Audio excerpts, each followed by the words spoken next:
All Yep. right. Welcome to Dynasty Dads. Today we're talking about Dynasty Dads 31 startup. Um, this past year we started going through every single startup that we do just to, kind of give our thoughts, and we talk with people that were in the startup. Colin and Miles were both in the startup, so here they are. They will break down their own roster and tell you how bad it is. But for the other 10 people in the league, we will shit on them all together. Nah, like this, I it. I can't remember the last time I was in a boring startup. Like there's always something crazy going on in every single one of these fucking drafts. But we will get into it. But first, let's talk about some news. We did that big episode last week about all the moves in free agency. There was a few more this week. It was not as crazy. Most of the moves were done after, well, actually before even free agency was open. But something that broke today was Jalen Waddle, pretty big for fantasy, being traded to the Broncos. So it was Waddle and a fourth round pick, and the Broncos gave up their 26th first, third, and fourth. Um, who is left on the Dolphins to catch passes besides Achan? Like Achan No one. and Achan Achan and is gonna Achan. die. I'm a firm believer that during the draft he gets traded. I really Achan? I do. Oh my! They Could you you can't imagine? you can't scrap it this far to the bottom and not keep going. That's my opinion. I just think he's one of the last usable pieces. A team's going to see him fall in love with what he could be on. I don't know. When love goes earlier than expected, what if Washington trades for Achan? If Achan gets traded, like, why did you even sign a QB? Why did you even bring in Willis? Why? What's the Because point? you already sold all your tickets as soon as you brought Willis in. Now is the time to scrap everything. I'm gonna sell my fucking tickets. This is like this may be the worst team in the league next year. Like they're gonna be bottom five for sure, but like they're gonna be pushing for that first overall pick with the Cardinals, with the Jets. Like this is Yeah, but I'm not putting the Cardinals there at all. I actually think the Cardinals would be quite good relative to the Miami, I which think is insane. they're the They're going to be a favorites. lot better than them. I think they are the favorites to land the first overall pick next year. Well, now with Yeah. Jalen gone, I don't know if it's changed or not, but I mean, Before I can. this, they were, and like they have a harder schedule than the Jets do. But the key is there's a Cardinals Jets game this year, man. You want to talk about, That's gonna be hilarious. dude? It's gonna be funny, man. Like both teams trying to throw it. But yeah, it's unbelievable down in Miami, man. What are they doing? I mean, it's obvious what they're doing, but I hate that for Willis. Is this was his year to have an opportunity, and he's going to have 2 years here of trash. So you're right. Miami and Arizona are tied, and I think Arizona's much better. But that's Oh my that's goodness. personal opinion. All right. Going back to Waddle, is this an upgrade for him? Now he's opposite of Sutton. It's probably a QB upgrade with Bo Nix. I mean, this really hurts Pat Bryant, Troy Franklin, all those guys that people were kind of like, maybe they do something, but I think for the most part, it was those two. It was Pat Bryant and Troy Franklin that were on the opposite side. You know, which guy did you like more? And now I don't think it matters at all. It's going to be Waddle and Sutton. Um, you know, did Waddle go up in value for you, down in value, stay the same? Do you not care really because he's been hurt every single year? Like, why up? Well, Because now he's the two for his team, or he, or at least the 1A, 1B. He's not going to be I, getting all I the think he's work. probably the 1A, 1B. But Sutton got some targets, but he isn't a true target hog. Waddle will get better targets. I think Sean Payton's a better coach. The offensive system's a better system. I think it's way up. He's still young, and a lot of it's Sean Payton. I just trust him. So for me, he's definitely up in value. He's back to where I was excited when he had Tyreek and Tua that could actually throw a ball. That's where I'm at. Okay. I want to know y'all's opinion. I'm too high, I know, on RJ Harvey, but does this help Yes. him a little bit? Why? Well, I mean, I think it has to. Like I'm pretty well not moving Waddle. I think all the situation, everything's better for him. But dude, run first offense in Miami, he was the only option as a pass catcher, and volume is king. So going here, he is going to split with Sutton. There's going to be times where he may be shadowed a lot, and that will hurt him, help Sutton possibly. At the end of the day, Waddle, I consider it a wash. I mean, it's a better situation for him, obviously, but fantasy value, I'm not bumping him much. Harvey, I think it has to help him a little bit, but man, I wasn't impressed with Harvey last year.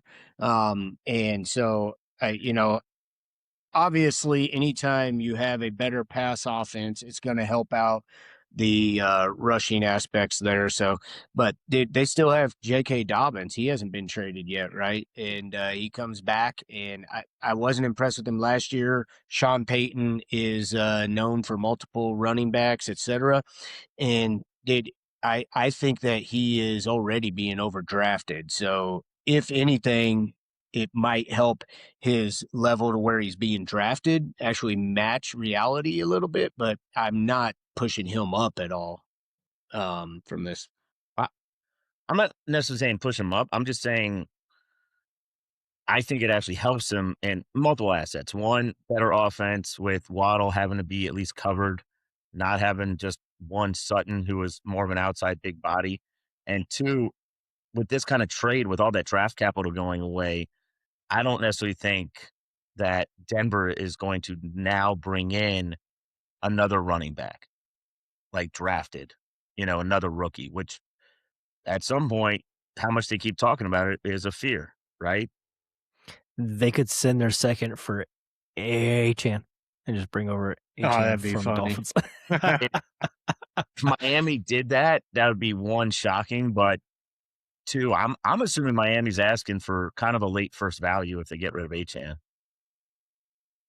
I guess I'm going to be the only one here that sees this as bad for RJ Harvey because when Dobbins and Harvey were both on the field, a lot of the work that went to Harvey was in the pass game. Now you add another pass catcher to this offense that is going to command a good part, of this passing attack.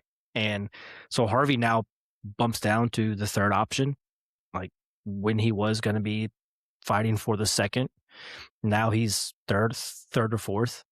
And I was not a fan of Harvey on the ground and the fact they brought back Dobbins. Harvey has to have someone go down in front of him, or he's going to have a big play game. Like he's going to score a 6-yard touchdown, which is good. But if you're trying to count on that every week, it's going to be tough. That's just my take. Yep. All right. Well, we were just talking about it last week. Who's going to be the QB for the Colts? Turns out it's going to be Daniel Jones. He signed a 2-year, $88 million deal that could be worth up to $100 million. Still, he's probably not going to be able to start the season. If he does, he's not going to be the same player and probably won't be the same player for a good chunk of the season. But he's at least going to be there for this year and next year. So his pass catchers are going to be Warren, Pierce, Downs, and then have JT out of the backfield. This is going to be a good offense. I think they have a shot to win that division. It's you really think so? Yeah, because they're kind of invested in this team with not having a first for this draft or that next draft. So they should be trying to push all their chips in for these next 2 years. I mean, the Texans, yes, they have a great defense, but are we really impressed with Stroud? And then the other competition is the Jags, and I think the Jags lost quite a bit of firepower on defense and on offense this offseason. So With who? offense was so he actually says his name, not the way H.M. that we've all been saying it. So it's Travis Etienne, not Travis Etienne. So they lost Travis Etienne. And then on the defensive side, I know they lost their star linebacker. Was it Lloyd? Brandon Lloyd, who was hurt. I guess I just see it Devin completely Lloyd. different, which is why football, especially the offseason, is great. I think Indy might be the worst team in this division. Like, I'm willing to think they might be below Tennessee. I don't know who their starter is the first 6 weeks. They're losing some pieces to the team from offseason. Alec Pierce, I think he had a good year, great year, but I don't know if he's truly a one, and that's what they're having to pay him and do as. I think Dimes, when he comes back, is going to be immobile, which was definitely part of his strength.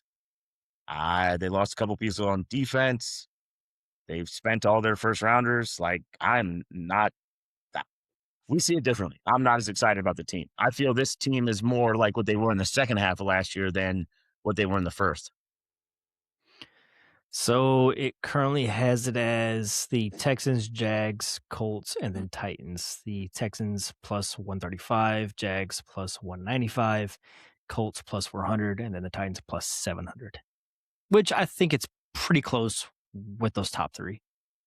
But I get it.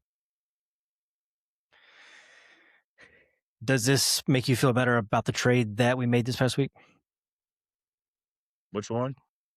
where you got Pierce? Oh, was that right before he signed? I'm trying to remember. I think it was after. Honestly, not really. He's the one.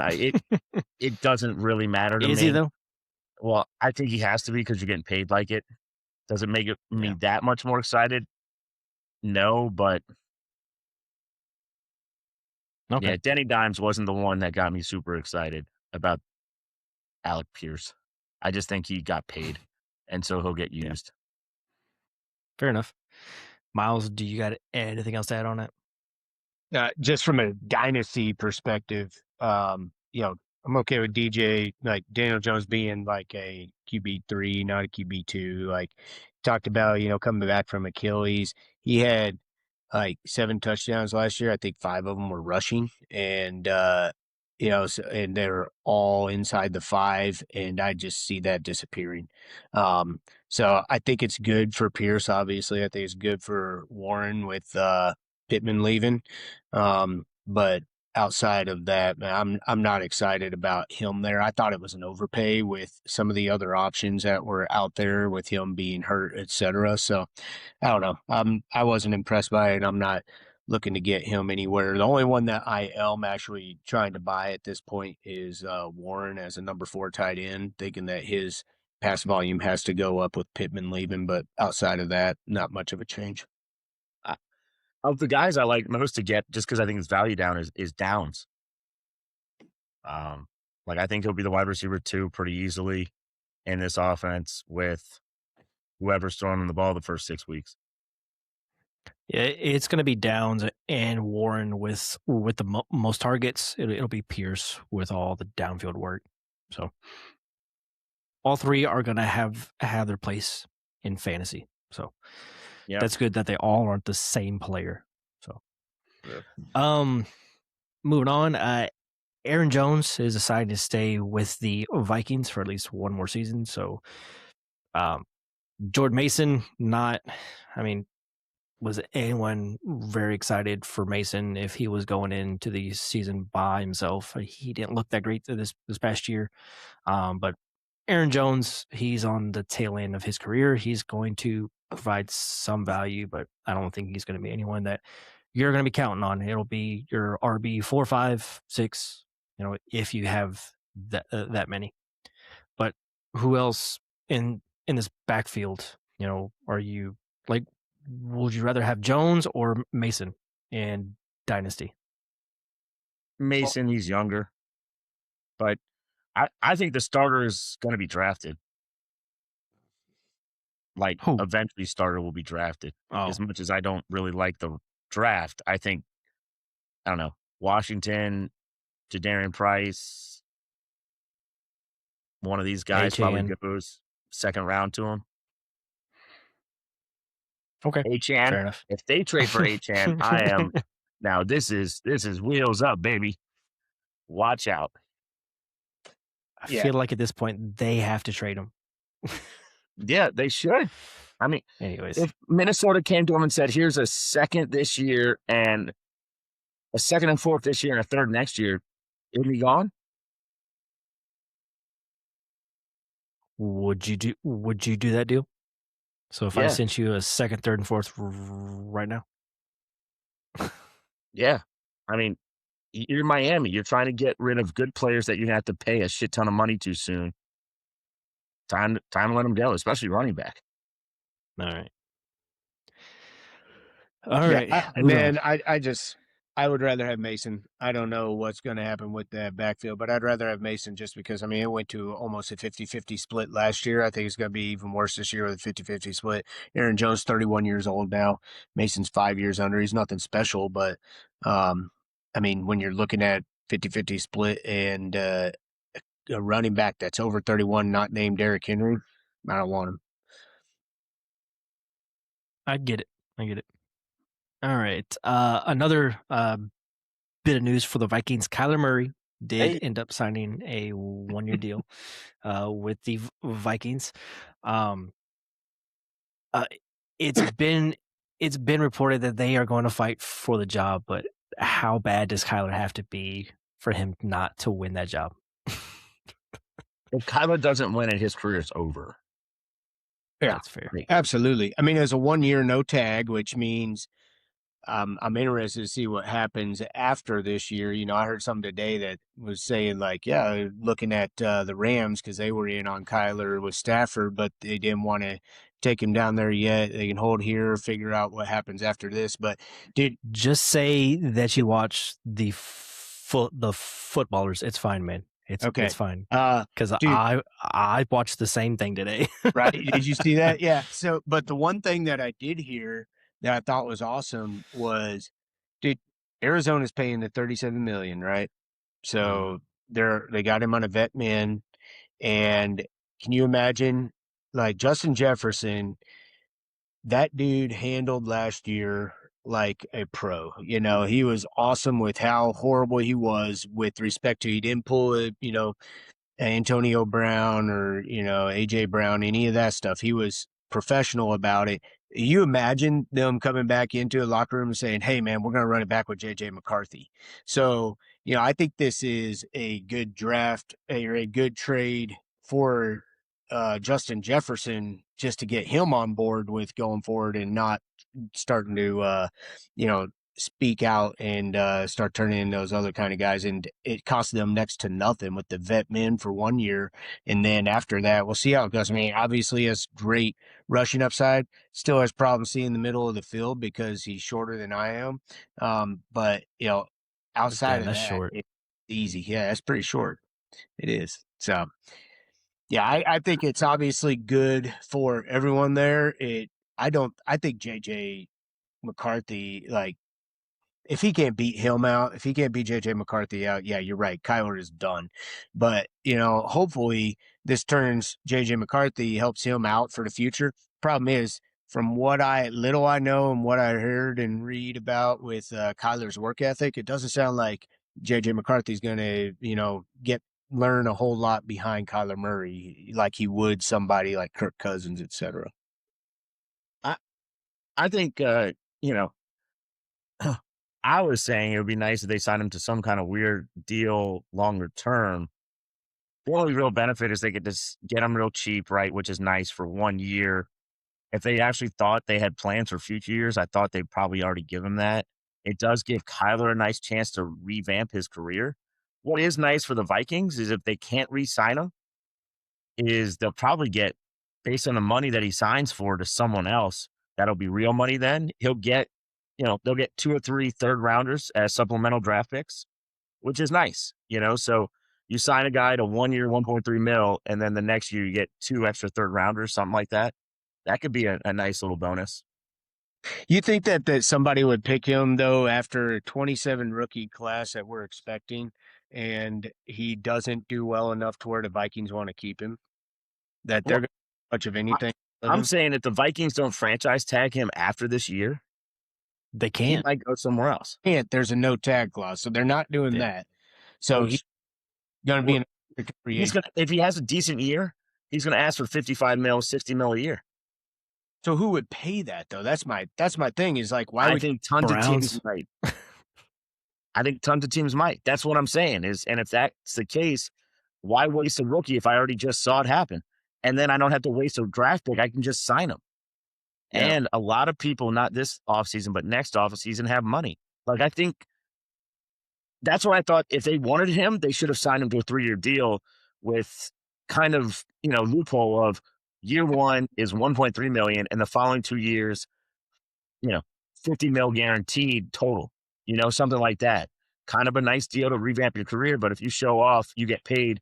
We get a nice 1.3 mil this year. But they didn't do that. So What does this do for JJ McCarthy? Like, what are you doing with him? Like, are you trading away? Are you trading for him?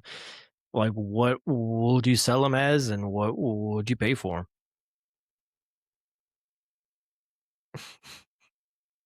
I'm not It's moving so him hard. at all. I mean, he's still in a startup. I think he's a early second draft pick. He's still sitting around wide receiver, probably 5 for me. I didn't JJ drop McCarthy. a whole lot. Oh, you're talking about JJ McCarthy. Sorry. Yep. Dude, I forgot about that guy. I don't care. I'll sell him for a bag of peas. he might be an okay trade target if you can give up something around 305 or later. If I have him, I would I'm do that. holding him. What'd you say? I would give up a third. I think it's got to be mid to late third or later. But yeah, I think it's worth a shot. Backup QB. You never know what happens with Kyler. It's worth a shot. I know the couple leagues I have him in, I'm holding him. I'm not willing to trade for that price, Same. even if he's just a backup. And then the other JJ,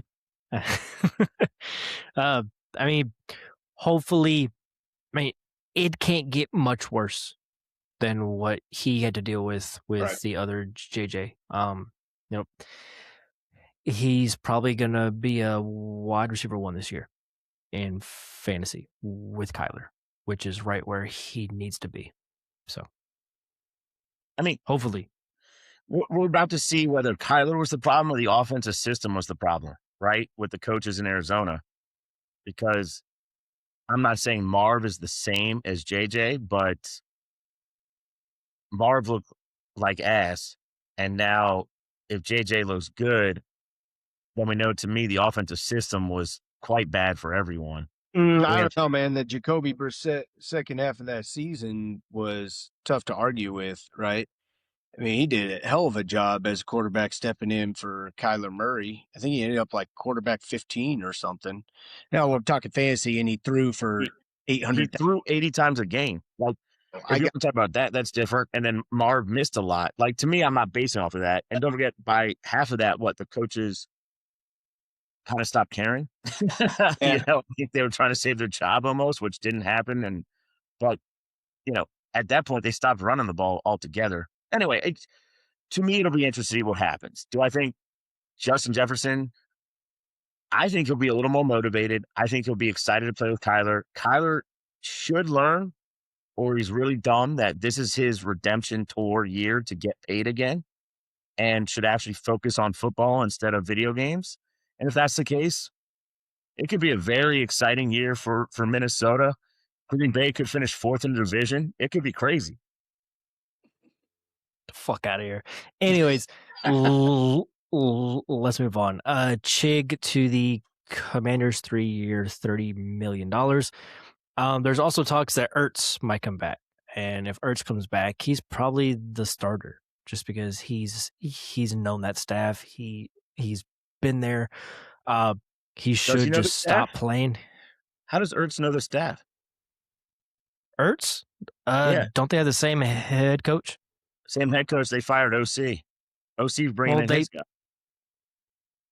Hey, did my I opinion. fucking miss that? Yeah, that was Queensberry. No, Okay. Kingsbury was the OC. That's what I'm saying. He got fired. Okay, Am I who's wrong? the head? Who's the head coach? Not he did not control the offense. Dan Quinn is still there, but Yeah, yeah, Dan Kingsbury Quinn? got Okay. fired. That's what I was thinking. I was like, they have the same head coach. But anyway, But the I get OC it. switch means he brought in Chig and wants Chig. That's my opinion on That's the fine. situation. That's Yeah. fine. I would rather have Chig over Ertz for a lot of reasons, but you know, Chig, if you look at this team, like he's probably projected to be the second target in this offense. Is there anyone that I'm missing? Well, Like, I was actually, my question to y'all is, do you like Chig to the Commanders or likely to the Giants? I like Chig to the Commanders better because I don't believe Hurts will be back or worth anything. If he is, I think he's going to get hurt. I like Chig a lot, man. The dude is super athletic. He was extremely efficient in his rookie year, but he was stuck on the Titans for 2 more years after that. Dude can move all around. You know, they've got an offense where they're going to do a lot of pre-snap motion and all that stuff. It's like perfect for a player of his caliber that can play in the slot, can play, you know, in line, etc. I think that he's a perfect fit for that type of a scheme. I like likely to almost anywhere. It's just I also like Theo Johnson. So then we've seen, you know, obviously Harbaugh runs a 2 tight end offense quite a bit, but we saw, you know, hits and misses with him. Of course, he was behind Andrews. I don't know, man. I feel like the Giants have a whole lot more options. And I think that with a scrambling quarterback and the offense they run in Washington, I like that fit better for Chig than I do Likely. So do we have Chig then as like a top 12 tight end now? I mean, outside of like the top 6, I don't think anyone really cares. Well, But he's probably he's probably somewhere between 10 to 14. I may have him as a top 10, honestly. I'm trying to think. Let me pull up like, dude, I'm not kidding you. Trying to think of who else, you know, I mean, you have the Laporta, Pitts. I'd have him ahead So of. that's 8. Yep. So that's 8. So then you have Kincaid, Strange, Gadsden, Ferguson, I would put Gadsden. him ahead of. I think I'd put him ahead of all those guys, even Likely and Likely. I think I would. I think I'd probably have him Sadiq. in. That's where it depends on his landing spot. When he lands with the Chiefs, he'll go ahead of him. That's into existence. So, yeah, I don't know. I think he's inside the top 12. Yes, he may be inside the top 10 for me, depending on what else. I don't think I would be happy with either of those guys as my tight end 1. Oh, I agree. Absolutely agree. I don't want anybody outside the tight end 6 out as my tight end 1. Any of the top 6, I'll take my tight end 1. Maybe the top 8. I might as well. Maybe the top 8. I'm okay with the top 8. And honestly, if my rest of my team's awesome and I'm stuck with Ferguson, Likely, and Chig, I'm hoping one by week 5 or 6 turns into a top 5, 6 guy, right? And play that guy. Fair enough. Yep. All right. Chris Rodriguez to the Jags, Rashad White to the Commanders, Emmanuel Wilson to the Seahawks, and Keaton Mitchell to the Chargers. Any of those sound good to you? I mean, Emmanuel Wilson to the Seahawks, like he's going to get some work. Money. What does that tell us? That's what I wanted to ask y'all. That pisses me off because he was good with the Packers. I mean, he was good. Why didn't y'all keep him for 2.2? Yeah, no kidding, man. Like I don't know. Maybe Yeah, we're gonna trade for Achan, with a second round pick. You laugh. I'm just curious. Like, if I'm Miami and I'm the owner slash GM now, you have a talk and are like, if we made the Waddle trade, yeah, we signed a QB, but it's time to take it down to the nubs. So, but Why even sign him? That pisses me off because I wanted him to go somewhere and do well. But as soon as he got there, they fucking stripped it down. Like, now he's gonna be fighting for his fucking life every week. It pisses me off. No, because people are gonna say, "Oh, see, I told you that he was bad." It's like, no, like he went to a shit team, and they took everything away from him. That sounds like a crybaby because you liked him on Green Bay. No, because he looked fucking good. And then I'm just messing with you. If you put any QB on the Titans this past year, they would all have been shit. And that's exactly what the Dolphins are doing now. Everyone keeps shitting on Shedeur, but it's the same idea. Like, you can't tell me Shedeur had a good situation. He's shit. Well, he's exactly my point. It's how it is. People react to what they see. He's going to look like ass, and that's the mantra. But I'm not going to feel bad for the dude. He got paid money, like a lot of it. So just because they're a dumb franchise, he got paid. Good for him. Yeah, but he could be so much more than what he's going to be there, and he's going to flame out there. And with all due respect, you're talking about Pro Bowler Shedeur Sanders, right? Oh, well, I'm the one that likes Pro Bowler. I will end this bitch right now. I will fucking hit stop right now. All right.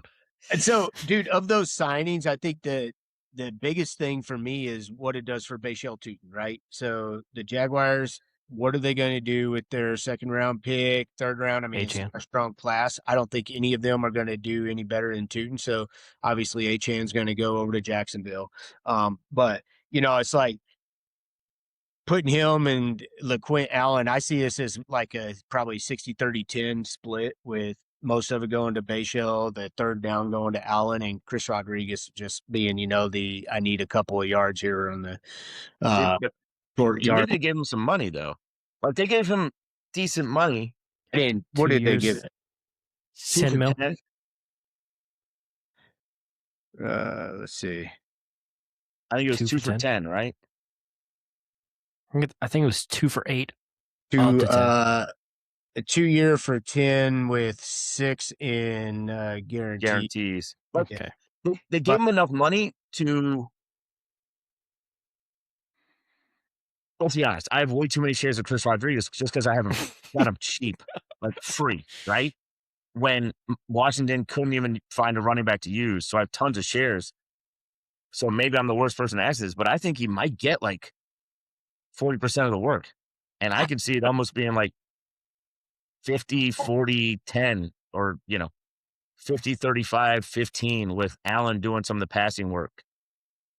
Yeah, see, we're in different boats then because I see him just as a change of pace to give them a rest. I think Tutin's got that backfield at this point. He just seems better overall to me. And we'll see. But I think it's Tutin with Allen having the third downs and Rodriguez just filling in when they need him to give a break. But so are you trading, let's say, the 106 for Tutin then? Oh my goodness. Not the 106. Outside of the top 7 picks, I probably would. I would trade a late first. So you give up a late, like 108 for Tutin right now? Probably would, yeah. Depending on what I'm looking at my team, that's about where I'd have him is late first, because there's nobody in this draft that I want outside of those top 7 picks. After that, it's all dart throws, and at least I think that he's got a majority of the backfield and a pretty good offense at that point. No, which is different opinions are awesome, right? I don't feel that way. There's no way I would give up that pick, but if you are that committed, you could easily get a steal if you're right. Like Miles, he could be your starter. He'd be running back 2. He'd fill right in and do well because that's a good offense. Yeah. Gus, where are you on that? I had not even thought about trading for Tutin, and y'all started saying first round picks. I was like, holy shit, this is someone that we didn't even think of, that that highly this past year. A first round pick.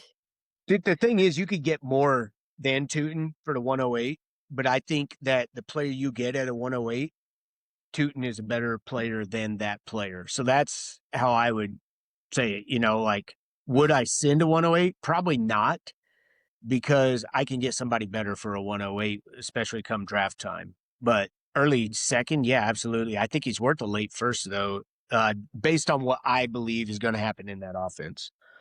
I like the dude, but sorry, Gus, interrupting you there, but No. giving you I think about Tootin. I just think I would rather, like, if I'm trading that first round pick, I think I would rather package it with someone with something else and go get ETN, or not ETN, HN and HN, maybe Josh Jacobs, Javonte, Kyron, Walker, Bucky. Like I would rather pay up and go get a known name. I just worry that Tootin, like, was he a third round pick, a fourth round pick? I didn't. Bashaw. Not sure. Give me a second. He was a fourth rounder. Yeah, like that typically doesn't work out. I mean, yes, as of this moment, he is what people consider the starting back. What happens after this year when it doesn't go well? Like, he's just gone. He's gone. And you just blew that first round pick. I would rather go get HN or HN, Kyron, So Javonte. you're saying you think you could, but you would have to package that up. Yes, nobody's going to give you anything no. for the 108. I would rather pay up. Yeah. I would rather pay up. Yeah. Now, if someone wants to offer me a first round pick for him, send it. Okay, so I traded Tootin and Kittle for 27 first and 27 Oh my second. goodness. Oh my goodness. Yes. Wow. Yeah, that's solid. Okay, so you wouldn't do that for Tootin? No, you dude, you don't No? like. Okay. I can't verbalize how low I am on this class. I took 0 picks in 31, which means I have 0 on my taxi squad, because I'd rather sit here and see who I could throw on IR than pull one of the rookies that isn't named Love or Menendez. I don't care about these guys whatsoever. So I'm turning I will take top 7 picks, Sadiq being the last of those. And after that, man, I am trying to flip every single pick I have in 12. Who's the other receiver? You say top 7. Who's the other receiver you like? Concepcion or Boston. Boston? Yeah, so Tate's my favorite, right? Well, maybe not right for everybody, but Tate, Lemon, Boston, and Tyson. And then depending on Concepcion, I liked him in college. I'm not really sure what we're going to see out of him in the NFL. But the thing is, so I've got 5 receivers. I got 1 quarterback, 1 running back, 1 tight end, 5 receivers, of which I think 4 of them will be something I'd be willing to draft, and depends on the other one falling either because of injury history, etc. Somebody's going to rape somebody, or I just don't like landing spots, etc. So I'm thinking I have 4 wide receivers out of the 5 that I'm willing to draft right now that I'll probably draft come that season. So that's why I only think those top 7 for me. Okay. That's fair.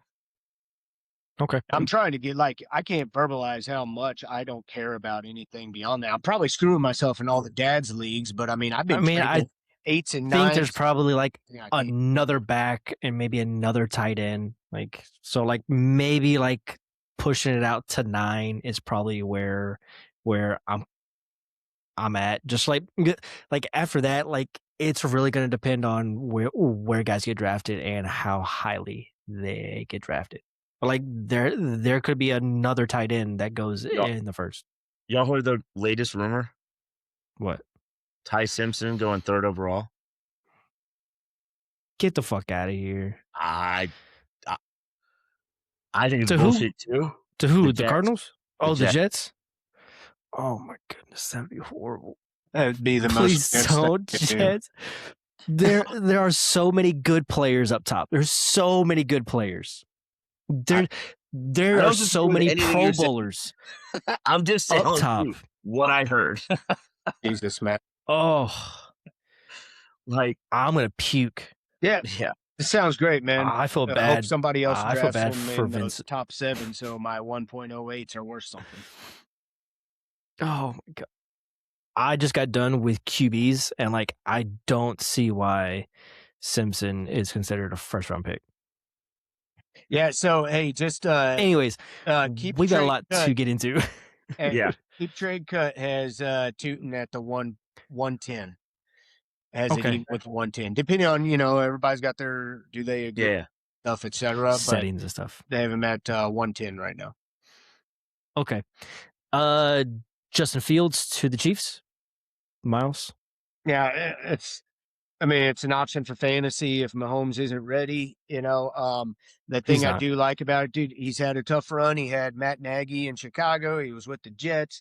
Now, thank God, Matt Nagy's gone. He's back here. He chose this over some other places that apparently were going to pay better because this is like his last chance to even be a backup, quite frankly. And he can learn from a good offensive system, good offensive quarterback, try to turn into something. He's going to have a few packages here and there. We're going to see him in. The real question is he going to be starting the season and playing those first 4 games? I don't know. I'm fine with him doing that. That'll be fun.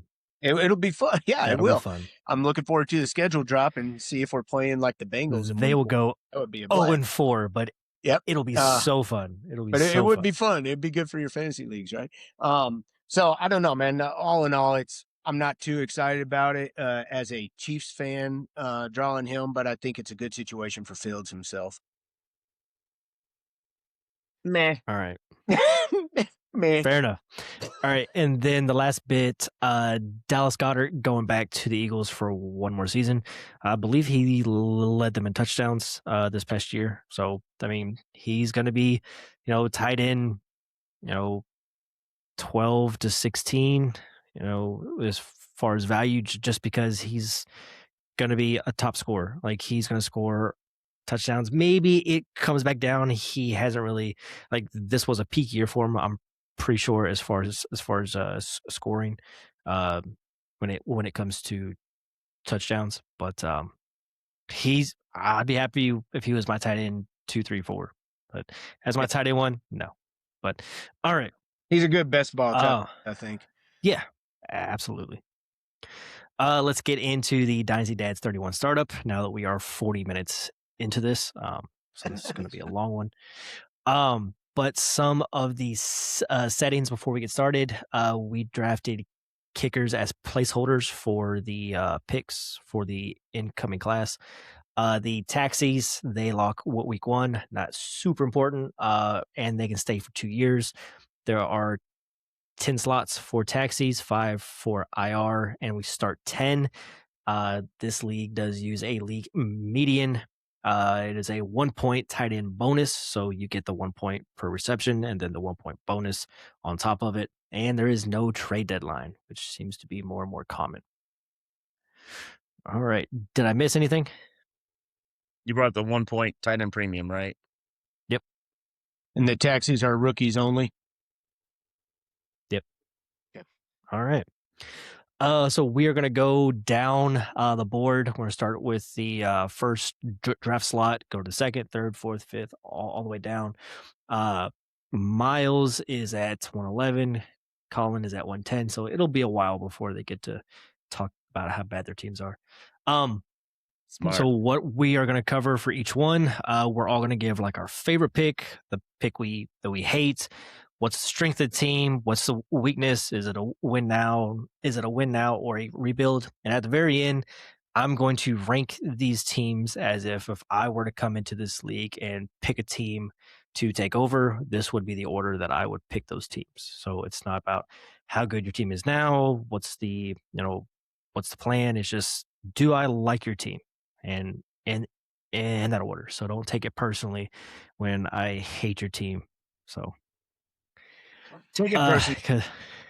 Because as we talked about on not this past episode but the one prior, I drafted a pretty shit startup and a mock startup that we all talked about. So I Yep. don't know it. Right I don't there know with you. everything. I am a dumbass just like everyone else. I just love the game. So, first team AZ. He for his QBs, he has Josh Allen, Bryce Young. Oh, and at the end of this, I will throw up the board, and I will also include the board in the episode. So if you want to click on the link for the draft board, so you can see the whole board while we talk about it, then you can do so. But AZ QBs are Josh Allen, Bryce Young, Quentin Ewers, Tyler Huntley. RBs, CMC, Kyron, Travis Achan, Chuba, Corum, Tucker, Emmanuel Wilson, Jaden Blue, nobody really else. Tight ends, likely Barner, Njoku. Wide receivers, he went CeeDee Lamb, McMillan, Collins, Devonta Smith, future Hall of Famer Matthew Golden, Coker, Cedric Tillman, and no one really else. All right, who wants to go first with their favorite pick? I'll do it. Mine was likely. I already talked about. This was before we had his landing spot, but he was drafted at the 12.9, so well outside the top 100. I thought it was a great pick. He was on my list for quite a while, and was trying to get him late, but obviously we already talked about Harbaugh, multiple tight end sets. Receiving core isn't the best. I'm a huge fan of Neighbors, but they got rid of Wandale. I think that this is a great opportunity for him, and the fact that he's not behind Andrews and I see him ahead of Theo Johnson, I think is great pick at the 12-9.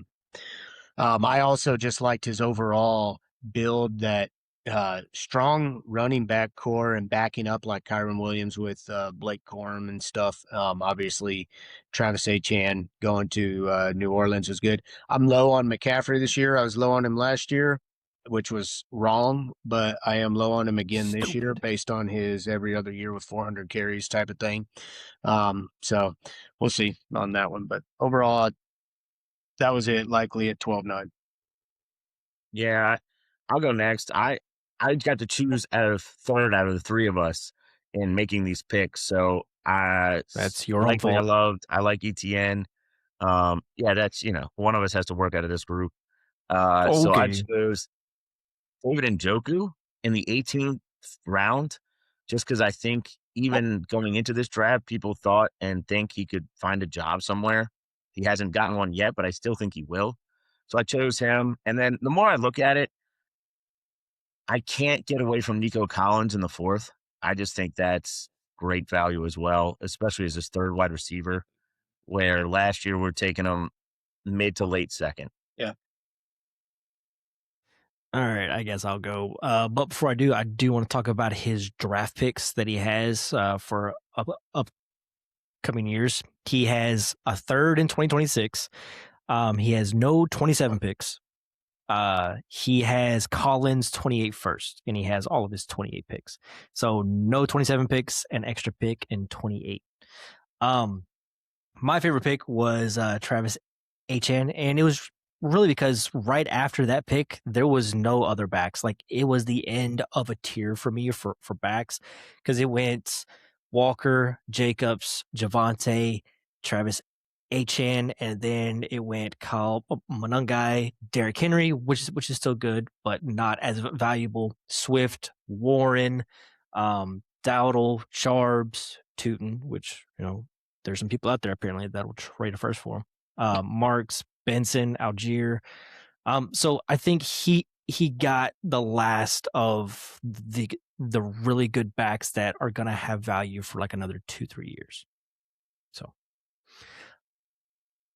all right, Miles, how about the pick that you hate? Yeah, I didn't like his. It wasn't an individual pick. It was just his QB2 being a combination of Bryce Young in the 8-3 and then Daniel Jones at 11-4. I'd probably say Bryce Young and the 8-3 would be my least favorite. But it's that combination of the QB2.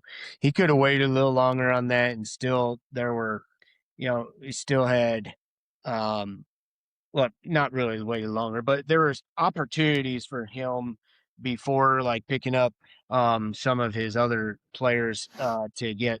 We had Stroud, Mayfield, Jordan Love. I'm even Baker, if you think that last year was a fluke.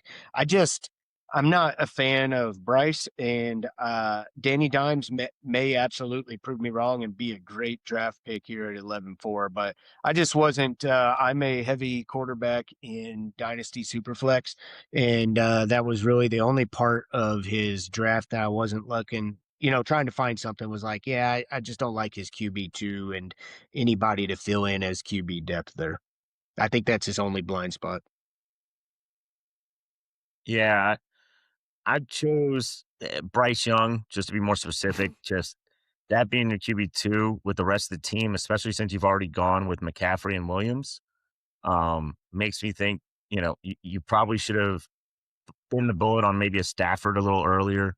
Because as soon as you take McCaffrey and Williams with Allen, Lamb, Collins, and T-Mac, to me at that point, you're just saying I'm winning this year, and you've traded other picks, moved around.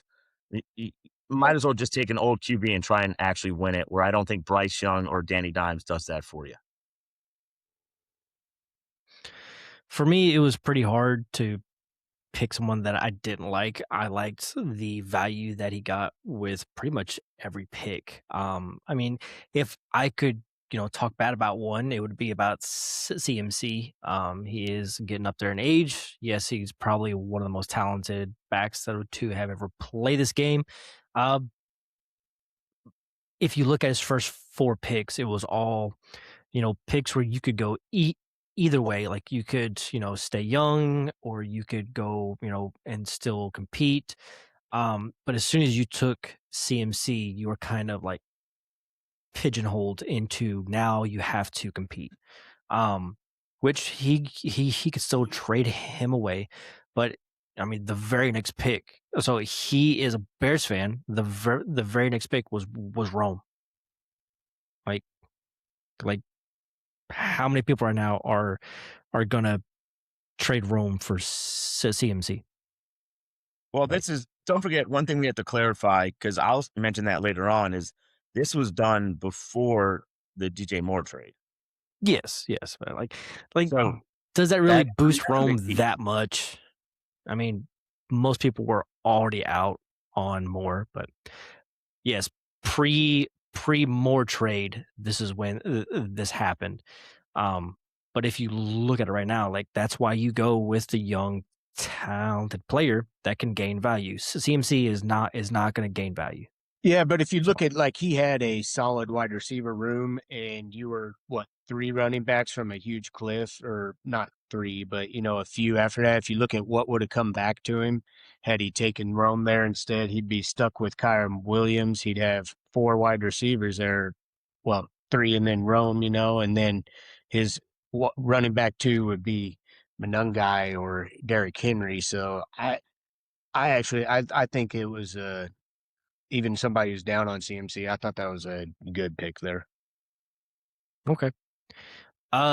Team strength and team weakness. I put down that the strength was the wide receivers and the stud backs, and the weakness was tight end because he really only has, like he's trying to piece together the position at tight end with Barner likely and Njoku that is still not signed yet. So that is his, like his glaring need. Obviously, you could say maybe QB2 is a big issue because of what's Bryce. Is Dimes going to be back?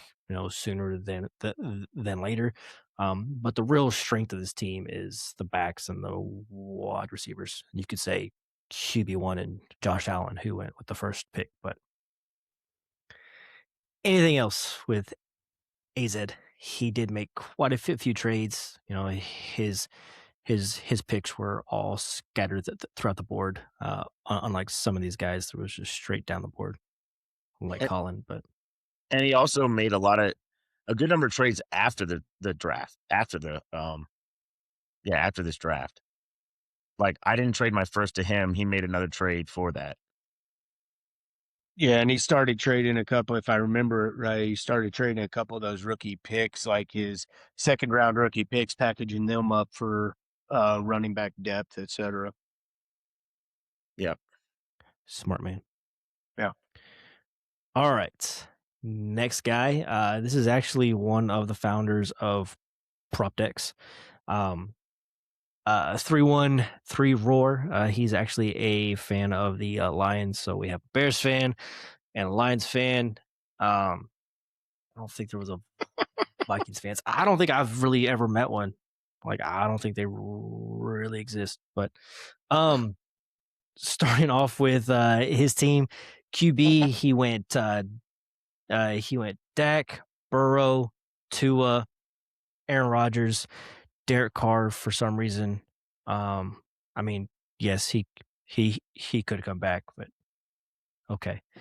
As far as backs, he took David Montgomery and Tajay Spears back to back in the 16th round. That's when he took his first backs.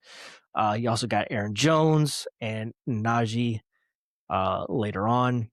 Wide receivers at 102, he went JSN. Then he went George Pickens, Rome, DK, DJ Moore, Jerry Jeudy, Tyreek Hill, who's still not on a team yet. And that's about it. And then for tight ends, he went Sam Laporta as a Lions fan, Dallas Goedert, Noah Gray, and Elijah Higgins. And for his picks that he has for the upcoming classes, he did get the 109, 110, 202, 301, 305 for 2026. He does not have his first, second, or third in 2027. He does have his fourth, and he has all of his 28 picks. Miles, go. I didn't realize he didn't have any 27 picks. Well, his fourth, but I don't count those either. They're like 26 second picks. Anyways, I think his best move that I saw out of him was the Dak Prescott Pickens in the 3-11-4-2 turn there. I thought that was a great pick. I like Dak. I'm not a Cowboys guy, but I see his value in fantasy, and I also like what Pickens has done last year's. Dak, that's right at his ADP, and Pickens, I mean, that's 10 spots behind his normal ADP right now, and to get the stack, I thought that was a solid move. So. And at the time of this draft, George wasn't tagged yet. So he was calling his shot that George was going to get signed or tagged by the Cowboys, and they would keep him. For funny enough, if you look at it, he had traded away his 202, and at that, not 202, 211, and then AZ took Lamb there. So the picks that are in his slot go Lamb, Dak, and George. Would you rather have Dak and Lamb in the second or third, or Dak and George in the second and third? I mean, the third and fourth. Yeah, I mean, I like Lamb better than George, but I think value-wise, I'd rather have George in the fourth than Lamb in the second. If it was George in the third, then I'd go with Lamb in the second. But getting George in the fourth, I think, is a big value. So, and you're talking about that trade. It actually, Roar traded up from the 211 to the 110 with me and gave up his first and second in 27. Yeah. And then I had his pick and traded it to AZ to move back one pick. He gave me like a third. Yeah. So that's right. Those are the trades that ended up with him losing that pick, but he went and got Burrow at the 110. So that's how he has two first rounders. Yep. Who was your favorite pick? Mine, I went through it. I like Pickens, but I'm trying to be different. I wasn't the biggest fan of Dak. Honestly, I just felt that was a little early relative to some of the other people that score similarly to him. I took DK at 10-2. Just his value, I think, is crushed right now. No one likes him. But in the 10th round to be your fourth wide receiver, you can't really do too much better than a starting wide receiver on a team. Like that, That's I think would paid. probably be the one. Am I loving it? No, but is it the 10th round and you get a older wide receiver? Yeah. Could DK be Cortland Sutton? And if that's the case, he's usable as your wide receiver 4. Yeah. And if you look who went around DK, like right before DK, it was Parker, Washington, and then right after him, it was Booty. And then right after Booty, it was Pittman. So would you rather have Pittman or DK? I think we would all say DK. So, like, I mean, And it's this, probably yeah, close, but Pittman, I think, goes up in startups with the new contract. So, yeah, and this is before the Pittman deal. yep. So we got to classify that as well.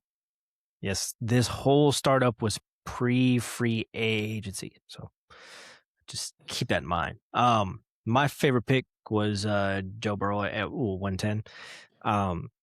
He was a top probably I 3 thought to that's the 5 pick you pick. hated. Yeah, No, you liked Rome. oh, no. Yeah, I can't read. Rome, sorry. I was like, wait, what? Spoiler. I picked Rome at 6'2". You know, yes, if you look, this was before the deal with DJ Moore, but Rome, now he's probably projected to be the wide receiver 1, depending on what you feel about with Burden, but he's probably going to be splitting a lot with Colson as far as the first read targets. But he's attached to Caleb, and this offense looks so much better than it did a year prior. And to get a young wide receiver 1 in the 6th round, like he's going just before guys like T. Higgins, Burden, AJ Brown. That's maybe going to be a Ram here soon. I don't know. But I think he was the last of like a young stud tier. And I just think it was a good pick. He went very heavy with wide receiver JSN, Pickens, Rome, in the top 6 rounds. I mean, and I'll just go straight into the pick that I hate, Joe Burrow. The fact that he gave up so much to move up to take Burrow, when the very next picks were Jaden Daniels, Caleb Williams, Bo Nix, and Jackson. Like that was your top pick at QB. Of those 5, I don't think I would fault a whole lot of people on that. I would probably take Daniels and Caleb first, and then go Burrow. I'm not the biggest fan of Bo Nix, and I think Jackson is on the tail end here. But Burrow, like he did slide from where he went this past year. He was, that 3 to 5 range. He has slidden, but it's because he can't play a full year, and that team didn't get better this offseason. I mean, I just think that you could have waited on your QB1, or just took somebody else, not someone that hasn't played a full season in quite some time, or is not consistent with it. Burrow played a full season Also, 2 years ago. Yeah, 2 years ago.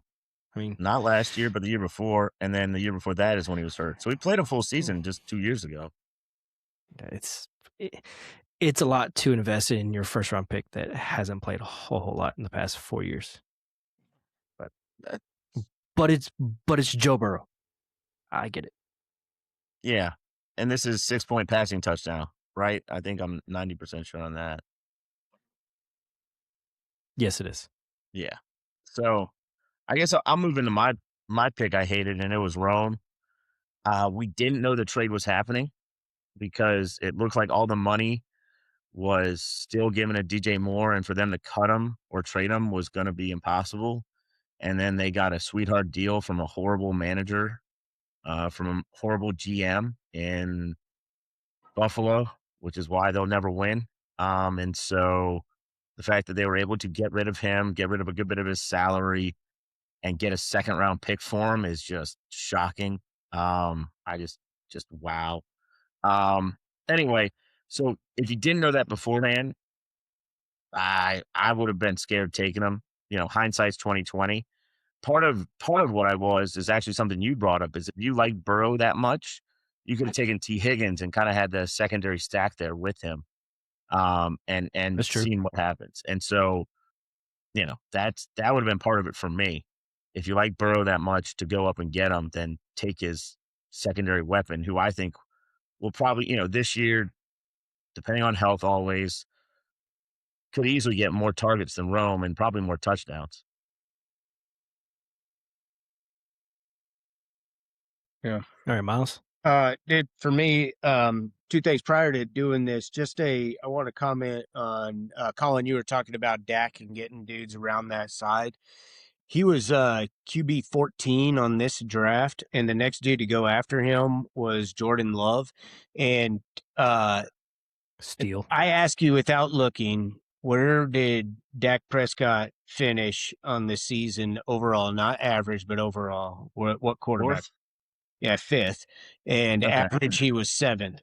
Next quarterback down there, Jordan Love, 14th and 19th. So, if you're Damn, gonna, Jordan Love getting shots, man. Yeah. Just taking straight. He didn't baby. play the whole season. But I'm fuck outta here. Don't back okay. him up, Gus. All Miles, I right, love well, it. Keep let's giving him look at shots. let's look at the average then. Average for the games he did play he was 19th. But the point is, man, I don't know. I feel like Dak was at the back of a tier there, so I was happy with that pick. I already said that, but just a thing like I had him at the bottom of the tier above rather than top of the tier below. Anyways, moving on. So me personally, I didn't like the JSN at 102. And that one was sort of like a whoa, JSN at 102. And it's not because I don't think JSN's that guy. I mean, the dude's awesome. He's phenomenal. He has been forever. The thing is though, to take him at the 102, you have such a large tier of players there with Puka, Puka, Chase, Neighbors. If you want to throw Lamb and JJ in there, most people probably won't throw JJ and Lamb in there. But the point is, there's like a large tier, and you're drafting at the top of the tier. Of course, you're drafting at the top of the tier. It's a 102. But for me, again, the way I draft, I'm going to try to take a quarterback there. If you're wanting one of these wide receivers, trade back because there are people who would probably be wanting to take, one of the top quarterbacks. I say that, however, again, Puka and Chase went with 4 and 5, and then we had the two running backs. So this draft went differently than what I expected, and we saw that throughout the chat of people being surprised most times when quarterbacks came out. But I did feel that picking JSN at the 1-2 sort of forced him into, and I'm not putting words in your mouth there, 313, but possibly forced him into a situation where he needed to trade to make sure he did get, some kind of a quarterback there before he ended up stuck in this lull back where he's trying to piece that together.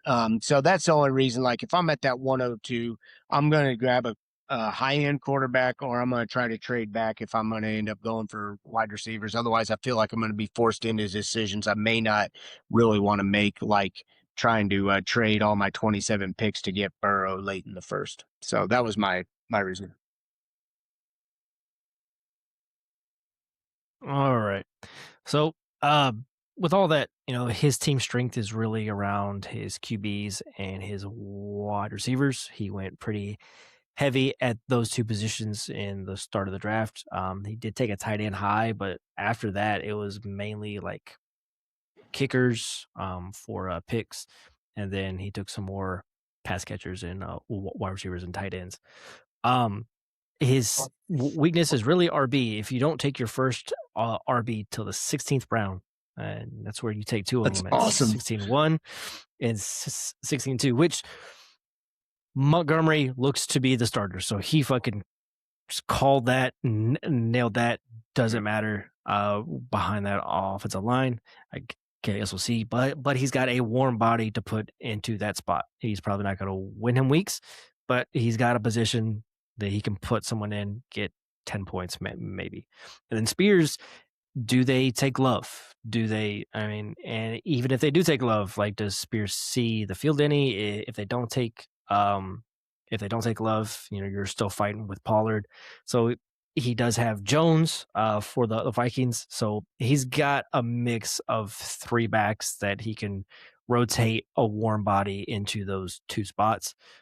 He does have Najee, but I don't think he's even signed on. Oh, did he sign a 2-year deal? I thought it was a 1-year deal at the time. Najee, I'm pretty No, sure he's gone. he's a Okay, free agent. It was a 1 year. In the that's what draft, I it just figured. shows what team was on last year. Yeah. And then he does have all those picks if he wants to draft a back or trade him for a back. The 109, 110, that's probably going to be the range where the RB2 goes, in that 9 to 12 range. Depending on where they get drafted, it could go up higher, but you probably won't see me doing that. But um, all right. Anything else on this team, or can we move on? I would say let's move on because all of us are excited to get your team ranks at the end of this. Oh yeah, I'm sure. Next one is Scotty V. He's a friend of Finn's fan and Bebe Alex. This is his first league with dads. The first two guys have been here for a while. AZ's been here for probably 4 or 5 years now. But going on to Scotty's team, QBs Drake May, Sam Darnold, Mariota, and that's it. RBs Scattaboo, Quinshawn, Marks, Bill Krosky, Vidal, Mason, Singletary. He did auto Bruce Miller, the fullback that was at the top of the queue for like the pretty much the whole draft. Chubb, and he did take another fullback in Sherman. He did missed his picks on a few occasions. And then wide receivers, he did go JJ in the second, Egbuka, Booty, Franklin, McMillan, Diggs, Mims, Wicks, Cup, Mooney, Demario Douglas. That's it for wide receivers. Tight ends, he went pretty heavy. Loveland, Gadsden, and Strange, all in the top 9 rounds.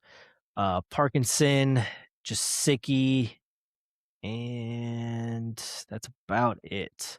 As far as his picks, I don't believe he took any. He did get a 4th round pick in 2026.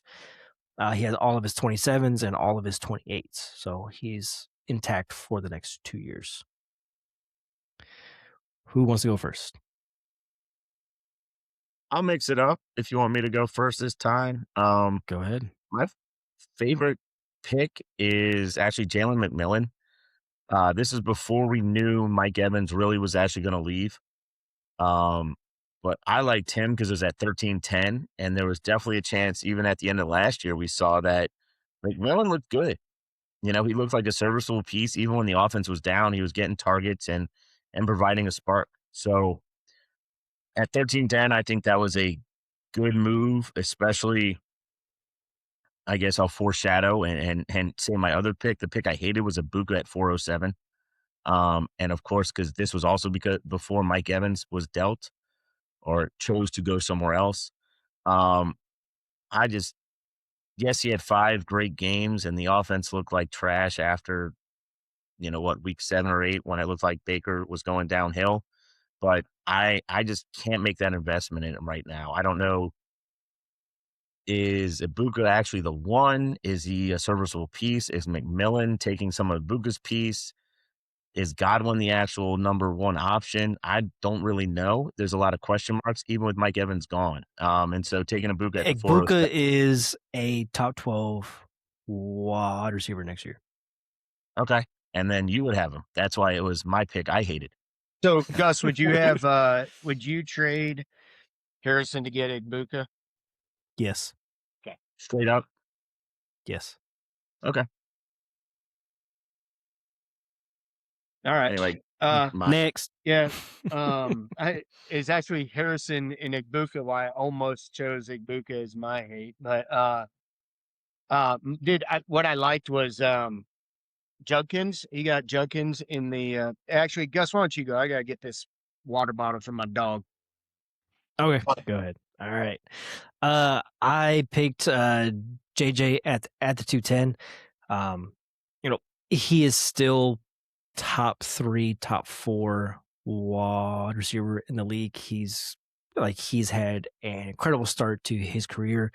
He dealt with 9 for most of the season, and when he had Wentz, he looked a whole lot better. So just some competent play at QB, and he's going to be a top player. So to get him in the second, when this past year he was going mid first, I think it's a great value. I think he bounces right back with Kyler. Obviously, at the time he didn't know that he was going to get Kyler, but it's just a bet on talent for that player, and that either JJ McCarthy was going to take a step forward, or they were going to bring in someone that was at least halfway competent. Go ahead, Miles. Yeah, sorry. Sorry about that. So, I like Judkins at the 5'9". If you look about the people that went around him, I think he got a little bit of an injury discount, and I'm high on Judkins going into this year. But he went around CMC, Harvey, Kyron. I'd take him before Hall, which went before him, and also Travion, which I don't think you would do, Gus, but I would take him before Travion at this point. And so I thought that was a good buy for him. For my not so impressed was Britton Strange at the 9-10. I like where Strange has lined up, etc. It's just for this build, I didn't think it was necessary at that time because he already had Loveland and Gadsden. And yes, we're at a +1 TEP, but I felt like there were some other players around that time. He could have still got Metcalf, Pittman, DJ Moore, Wandale Robinson. I probably would have taken all of those before Britton Strange at that point, since he already had his number 1 and probably backup tight end already on the roster. So that was my reach for him. I want to bring up, and let's discuss Judkins quickly. Like you said, and ahead of all those guys, and Hall at this point, we thought would actually get free agency, or at least have a look instead of getting tagged, because it didn't seem like it was happening. So that hurts Hall, of course. But are you not worried about the offensive system? 5 new offensive linemen. I think they brought back 1, so let's say 4, and no real quarterback. Is that and let's say honestly, third, the fact that he shattered his leg. Do any of that bother you, or less so because you think he's the man?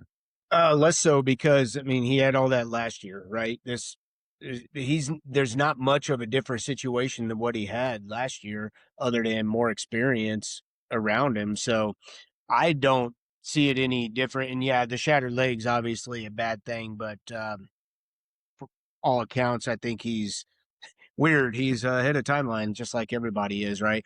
But no, I think that I think he is really good. He fit in right away. I think that he was one of those running backs that doesn't take until, week 10 to start taking over the backfield. He was just go from the get-go. I do, hesitate with the fact that you got Dylan Sampson right behind him, who is also a phenomenal running back. But I see that more as a change of pace back. I think that he is a grinder that's going to be great for a few years here. So no, I'm not worried about any of that stuff, because I don't see this situation this year being any worse than it was last year. Like, hell, how can it get any worse than it was? And they do have a returning Pro Bowl quarterback. And they also have they also have Deshaun Watson as a possible. The point is, I don't see it any different, and I really loved what I saw early on in the season from him last year, and so I think it's only going to be better this year if he does recover 100%. Okay. All right. I'm gonna pick another tight end that I hated. Was taking Gadsden at the 7-10, kind of going on, to the to the point of the talent that was around him. I mean, you could have taken Waddle, you could have taken a another pass catcher, because this is a start 3 wide receivers, and he really only has 2 right now in JJ and Egbuka. So once you get to this point where you're taking your second tight end before your third wide receiver, that's just probably something that I wouldn't want to do, just because you can start up to, I think in this format it was start 10, so you can start five receivers and a tight end. Like, I would rather go that route and build the depth at that position. But, and also, Gadsden's not a sure thing. Yes, he had 3 or 4 games, this past year where he looked great, and that happens all the time. People flash and then they go away. And there's a lot of mouths to feed in that offense. He is not going to be the top option in that offense, and they want to run the ball. And he's not the same style of tight end. Didn't they just bring in Kohler as another tight end? He's going to be the blocking tight end. Yeah, he's a blocking tight end. I mean, Gadsden's going to be yes, of course, the one we care. Yes, about. But that's what I'm trying to say is this offense, they want to run the football, so that means Gadsden's not going to be on the field. I mean, I would have rather had Waddle, Smith. I mean, there's a bunch of other pass catchers. It's tough to take your second tight end that only flashed for 3 or 4 games in the 7th round when you're still trying to build out your starting lineup, or just get known value or players that can gain value. Not to say that he can't gain value, but he's got a ways to go. But yeah, I agree with you guys. I think that, like, for me, Gadsden's in that tier below, I mean, I guess you could have him right there up with Pitts, but I think he's a distinct step down. Yeah, and so, there's not a whole lot of difference between Gadsden, Strange, Kincaid, Ferguson. Even Likely, I would, take him 2-3 rounds later than Gadsden. So I agree with you what you're saying with respect to like Waddle and Devontae Smith, et cetera, before, and hold off on your second tight end another round or 2. I think it's you could have just still gotten Strange, but added another position with your 7th. Yeah, I'd be interested to know where he has Gadsden tiered, because there are a lot of people that have him as a, bottom of one tier or top of the second tier, depending on what they believe is going to happen based on what they saw last year. So I can understand if he's the bottom of your, the tier with Laporta and Pitts, then it's not a bad point to draft him there. But I'm with you that I have him at the top of a tier behind those guys. And so it's going to be, I'd rather take the wide receiver there, especially when you have dudes like Waddle and Devontae Smith that are well-performing, high-performing individuals. All right. So team strength, we're going to go with QBs with May and Darnold, and I guess tight end, because he took so many in Colston, Gadsden, and Strange. This is a 1 point, 1 point hot end premium. So if Strange, Loveland, and Gadsden are catching, 7-8 passes a game, then this works out for him. Team weakness is definitely going to be wide receiver, because you basically only have 2 in Egbuka and JJ. If you want to count in McMillan, Booty, Wicks just moved up in Green Bay with no Dobbs, but he's now like the 4th guy. But anyway, yeah. Would y'all say that this is a win now or a rebuild?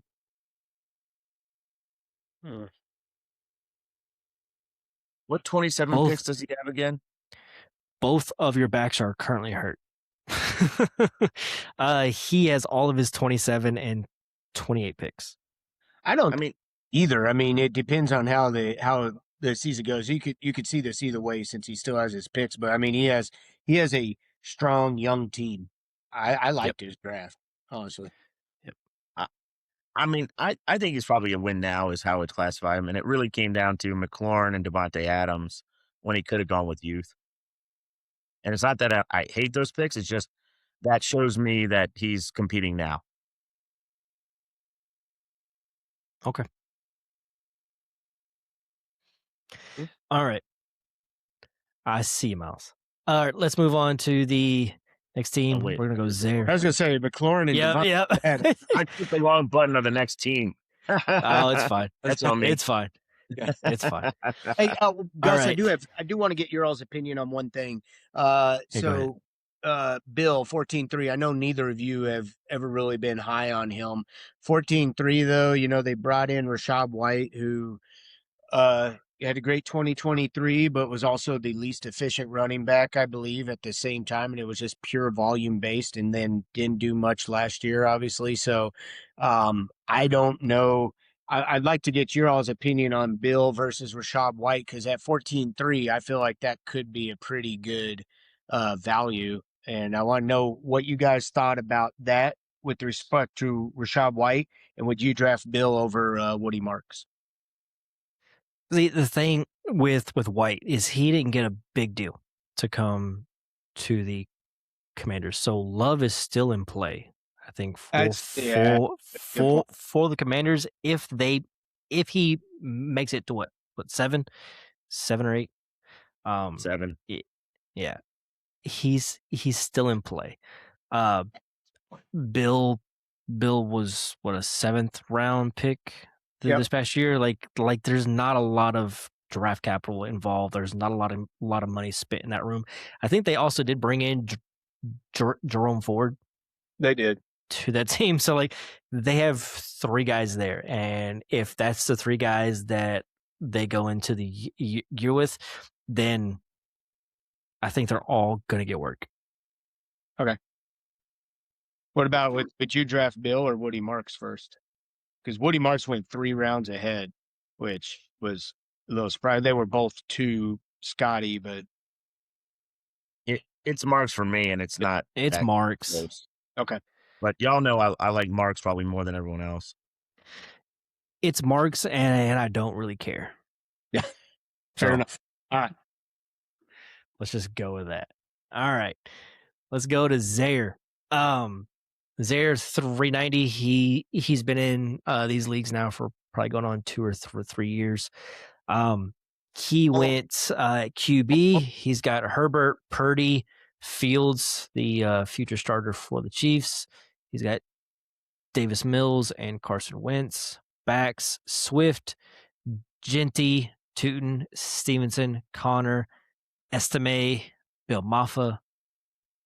Wide receivers, Puka, Garrett Wilson, Waddle, Pittman, Trey Harris, Mike Evans in the 15th round. Good Lord. Isaac Tesla, Christian Kirk, Jack Besh, Rashad Bateman, Calvin Ridley, DeAndre Hopkins, Brandon Cooks, just all the guys from like 2018. Tight end, we went Kyle Pitts, Terrence Ferguson, Ben Sinnott, who is no longer a thing. Unfortunately, Greg Dulcich, Darren Waller. And that's about it. And for picks, he did take the 108. He's got the 201, 210, 211, 405. He does not have his 27 first. He has the rest of his picks in 27 and 28. Miles, how about you go first? Yeah, so I liked his pick with Herbert at 2.9. So he started out with Puka Nacua at 1.4, traded up to get Genty at 2.5. And so once that's happening, I just saw your note. Go ahead. You're welcome. And they just, at that point, he's got to get a quarterback, I think. And I really like the fact that Herbert was able to fall to him at the 2-9. It's an end of the tier. I think it was a great round to snag him before that third round reversal, because otherwise he'd be really hurting him. We'd be talking about him needing to revamp that quarterback room, which is one of the hardest things to do in a Superflex Dynasty League. So I was real happy with the 2-9 Herbert pick. And then I was not impressed with the 3-9 Purdy pick, which is a personal thing. on. Like, Purdy seems like one of these people that I can't get past not wanting him anywhere. And I understand his value, man. I understand. I'm aware of what he's done. I've seen, quarterback one finishes back-to-back weeks, etc. I know he's got all the experience, etc. For me, though, dude, I'm looking for a top 10 quarterbacks in there. And if I don't get those top 10 in those first 2 rounds, then I'm willing to punt. I would have actually taken Dak before Purdy there. Purdy, I don't have in my top 10. And at that point, if I'm not able to get a top 10 quarterback in those first couple rounds, then I'm looking to go towards somewhere else that's a top tier, like Loveland was still available, Pickens, and like I said, Dak. So that one will probably get the most grief, like, Miles, you're an idiot, but I'm just not a Purdy guy, never have been. And so I think there were other Ain't that true? till later. What? You just said I ain't ever been a Purdy guy. And I was like, yeah, man, you fucking walked right into that, brother. I walked right into it. So that's my take. All right. Go ahead, Colin. I hate you guys. So we'll say my favorite pick happened a little later, actually. Ramondre Stevenson proved in the playoffs that he could be at least a usable piece, even though we all love Trevion Henderson. I mean, you saw it. He had games where he got 20 touches and Trevion got 3, right? So hopefully there isn't a true Super Bowl hangover and everyone gets worse, but Stevenson clearly has his place. And as soon as the fumbling issue stopped after week 5, he was a clear, vital piece of that offense. So getting Stevenson at 12-4 shows that he'll still be used and a useful piece. A solid, probably running back 2 flex piece in the 12th round is nice. And then my least favorite was probably Wilson, Garrett Wilson at the 404. We all think he's very talented, but it looks like it's going to be 2 or 3 more years before they have a usable QB. This year sucks. Next year, they're going to get a rookie. So maybe 3 years, not this year, next year, the following, he's usable as a true wide receiver 2. I'm just kind of out on Wilson. No faith in your boy Gino? I still like Gino, but with this offense, with this offensive line, I'm not excited. All right. Dude, I think I took Gino in this draft. Shocker. Oh wait, he was a 5th round pick. Oh my god, Colin. Steal. Wow. I guess I'll go. My favorite pick was Kyle Pitts. I think he was the last. I mean, he was for where he went. It's great value. It's great value. What was he, like the tight end, like 2 or 3 this past year? And then he's now back with the Falcons. I don't know if we knew that yet. So there was kind of some hope that he would get a big contract somewhere else. So I honestly think that he should have went higher. But where you got him after Kraft, after Sam Laporta, right before Gaston. I think this was a great pick in this format, and the fact that he stays with the Falcons. Hopefully it's Tua that wins the job. I know that sounds horrible, but we've seen Tua at least support some pass catchers. Not to say that Michael Penix can't, but when you have Drake London and Kyle Pitts, I want someone that can throw for 5,000 yards, and 35 touchdowns, and I don't think it's Penix. Great pick there. The one that I do hate, I'm gonna go with Puka at the 104. Not that I don't like Puka. I think he's great, but the very next pick was Chase, and Chase is still my 1. So that's it. That's fair. Yeah. For the team strength, QB and wide receiver, getting Herbert, Purdy. Puka, Wilson, Waddle, Pittman, and then Mike Evans all the way down there in 15. However you feel that he's going to be this year for the Niners.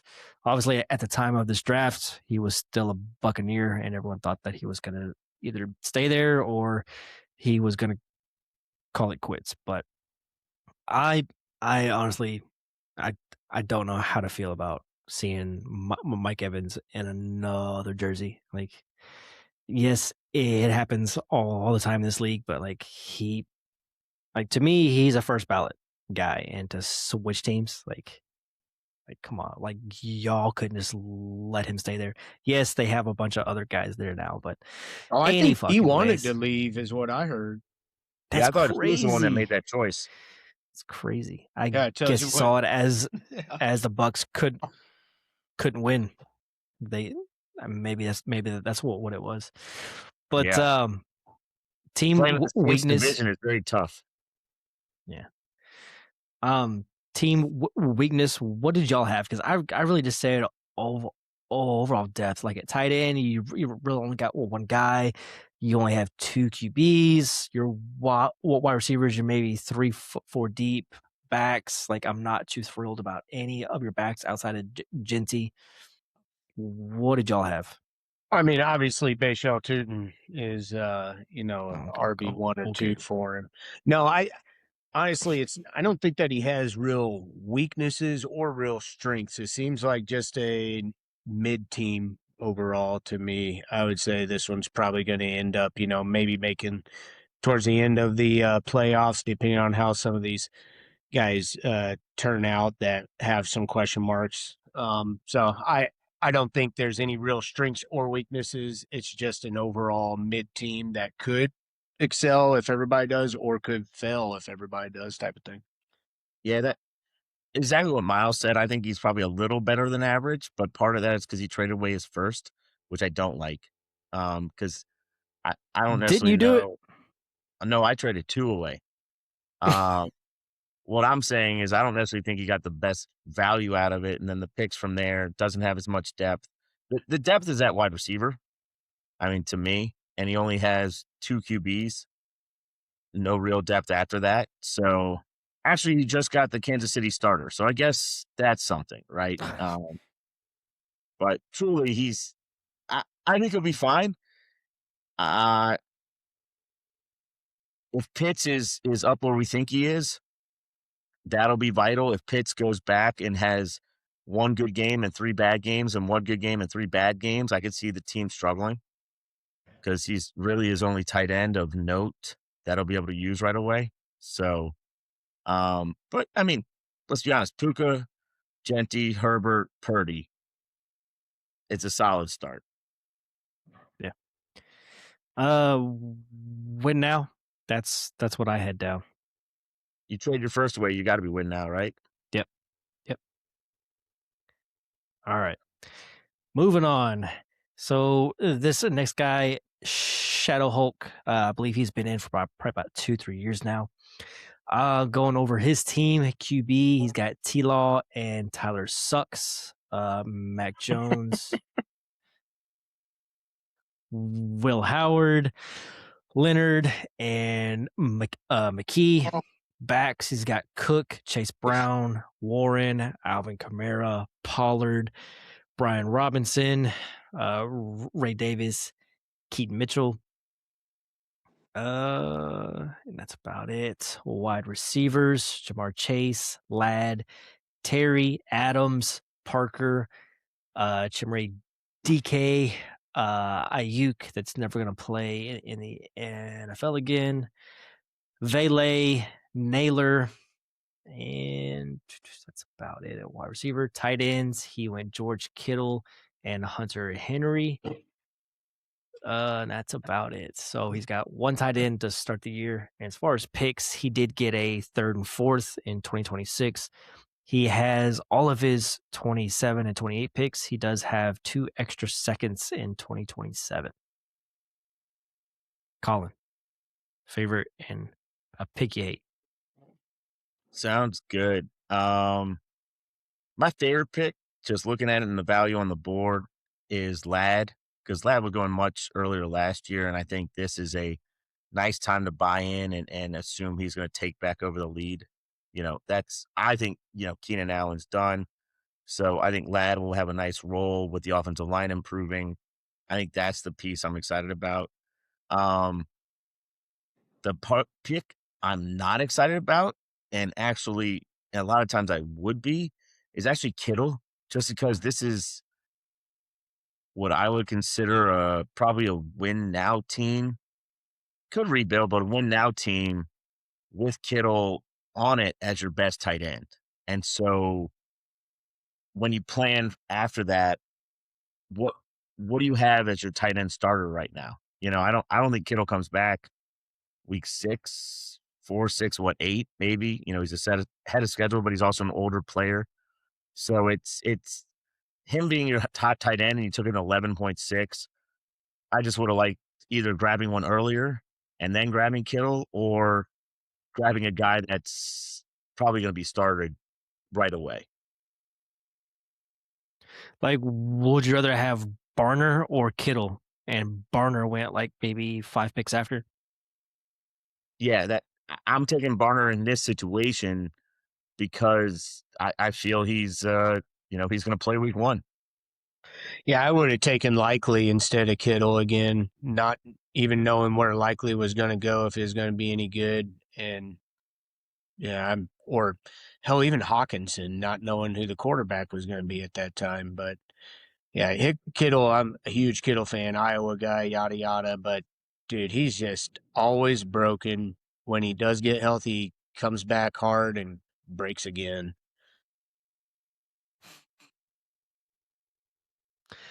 Go ahead. Go ahead.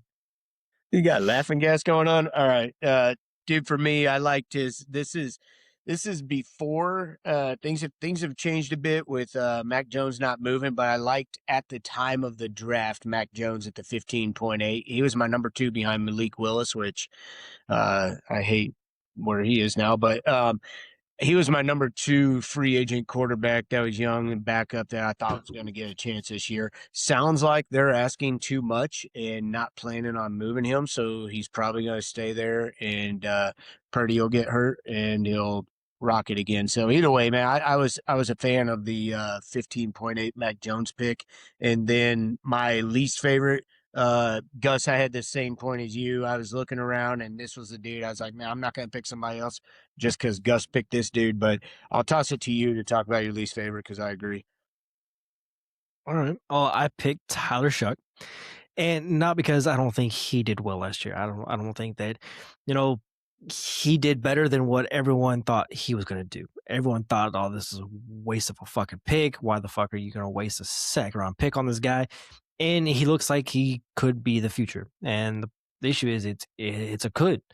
And to take him in the 6th round, like ahead of Cam Ward, Goff, Stroud, Baker, Darnold, you know, Sanders, who was a Pro Bowler, like you really going all in as your QB2 for Shuck when you could have had someone else that, like, even at the position, there are like if you today went and tried to trade Shuck for Baker, Stroud, Goff, or Ward, that's probably not going to get done. Probably 9 times out of 10. And he could have waited and took a QB instead of trying to reach on Shuck. Now, there is a world where Shuck is good for fantasy and good for the Saints, and he's the guy for the next 2 or 3 years and maybe more. But they're probably going to be a bad team again this year. They probably won't be bottom 5, but they'll be probably bottom 10. And they probably going to be in range to move up to take a real QB that they want to invest in. And so the world is still there where this is Shuck's one more year and it's done. And to take that in the 6th round, I just couldn't do it. So Colin, I know you're a fan of Shuck, so go ahead. Well, right. Yeah, I'm not the biggest fan of Cuck Daddy, but I guess what's funny is I'm growing to believe we are building around him. We got our O line pretty well set. We picked up a guard from Buffalo in free agency. You know, from there, I feel we're going to get a solid wide receiver. So we'll have a wide receiver 2 in the draft, add a couple pieces on defense. And honestly, our schedule is, since we finished 4th in the division, is a lot easier even than last year. And we won 7 games last year. 6 games last year. I'm what Shuck does fantasy wise. He runs a little bit. He is older, so but I don't really care. You know, that makes him 27. Who cares how that age? Y'all are both right though. If the Saints struggle, he'll still be our starter. But if they struggle at all, we're going to get the young QB with the QB class next year. If the Saints are good, it's probably because of him, and he'll turn into the starter, and we'll build around him. So it's kind of a 6th-round dart shot to be a big home run. And maybe next year, if the team's a little better, he'll go, let's say, a 4th-round startup, but could bottom out. All right, I'll go into my favorite pick, and that was T-Law. What he did this past year, I don't think he gets enough credit for. He did finish as the QB4 in this platform this past year. Like, he had a great year, and he's going to get back Hunter. Sounds like they're going to keep BTJ. They did extend the other wide receiver that they traded for. They still have Strange. They don't have Travis Etienne in the backfield anymore to lean on, so probably more is going to fall on the shoulders of T-Law.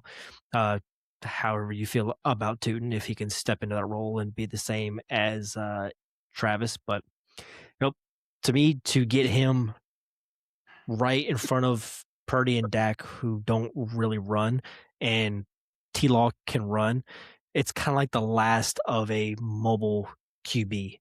And he did finish at QB4 this past year, and he's going back in with the same staff, the same system. Like, it's going to be what can he do this year? Do you think that he could finish as the top QB this year? I mean, it's hard because you have like Josh Allen, and then but he could he push for 2?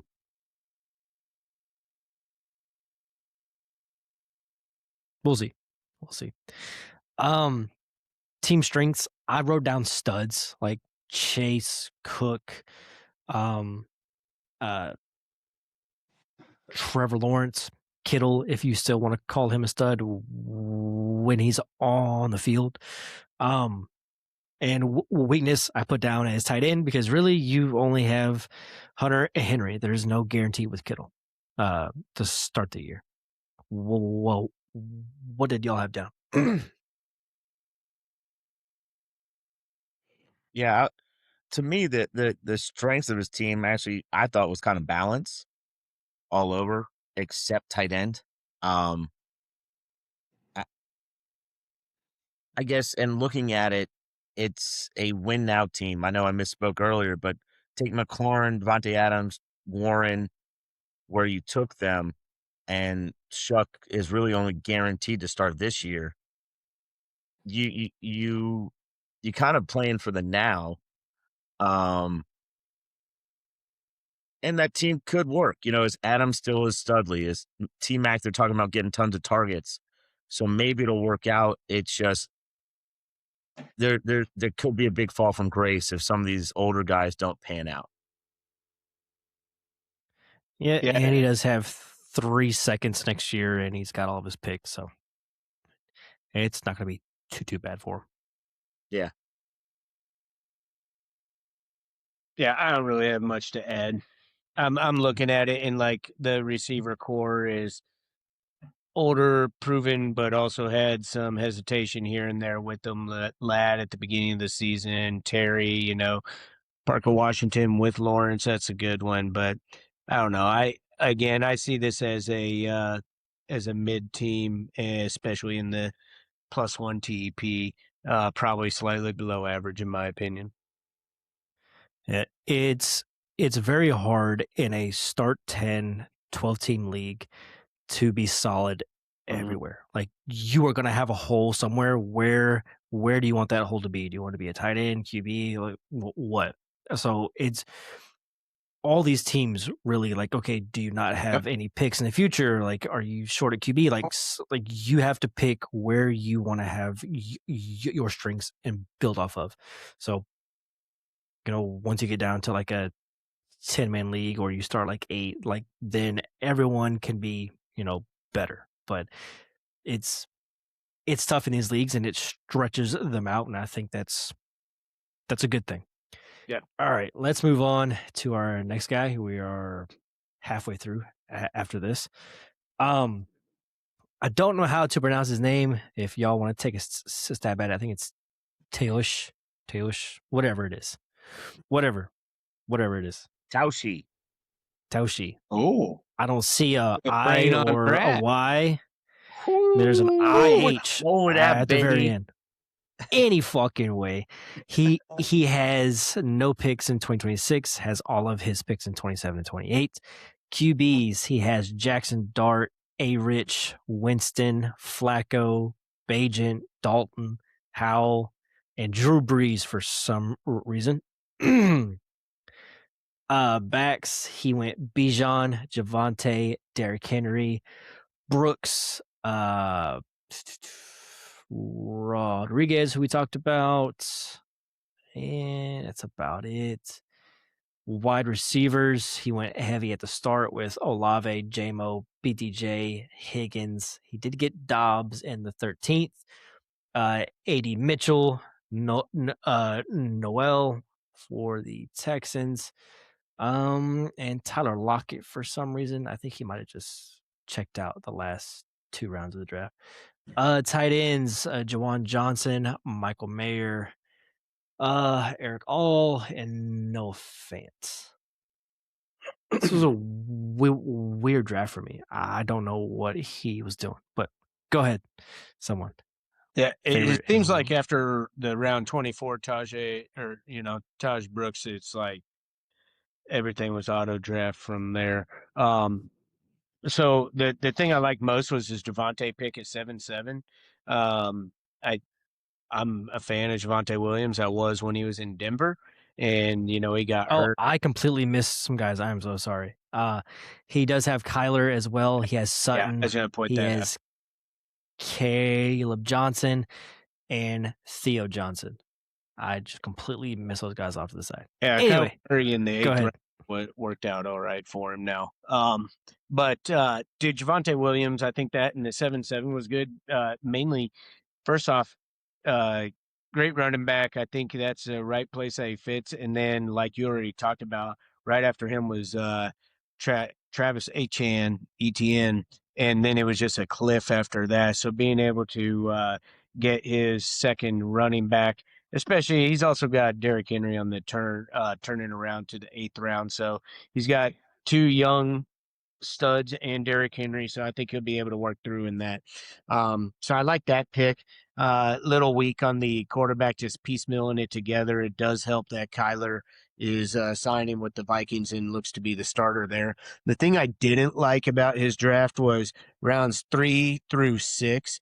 He drafted a bunch of wide receiver 2s, and it was just one after another of all the same guys. Olave, I know, he's a step above, but then you got Jameson Williams, which I'm a huge fan of always, then BTJ and then Higgins. But getting all 4 of those back to back to back and letting dudes like, especially in a tight end +1 TEP, letting Warren, Fannin, Kraft, Pitts, all those dudes go. Laporta, if you are a fan there, Loveland, all of those dudes, he ended up just going wide receiver 2, wide receiver 2, wide receiver 2, wide receiver 2, and didn't end up picking up a tight end until Juwan Johnson in the 11th round. So I did not like that. I think that he should have drafted one of those late tier 1 tight ends around the 5th round there.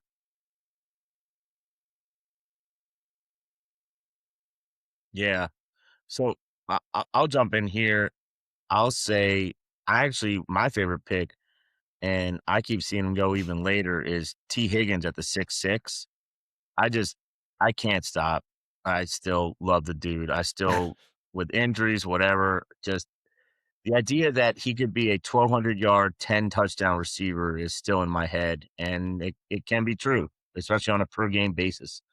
If you're looking overall, though, I really do love that he's got Bijan stats with Derrick Henry, stats with Javonte Williams at running back, and that is teams, when you look at a team and if you play them in the playoffs, if the team makes the playoffs, you're going to look at that and be like, oh, shit, this is going to be a little rough.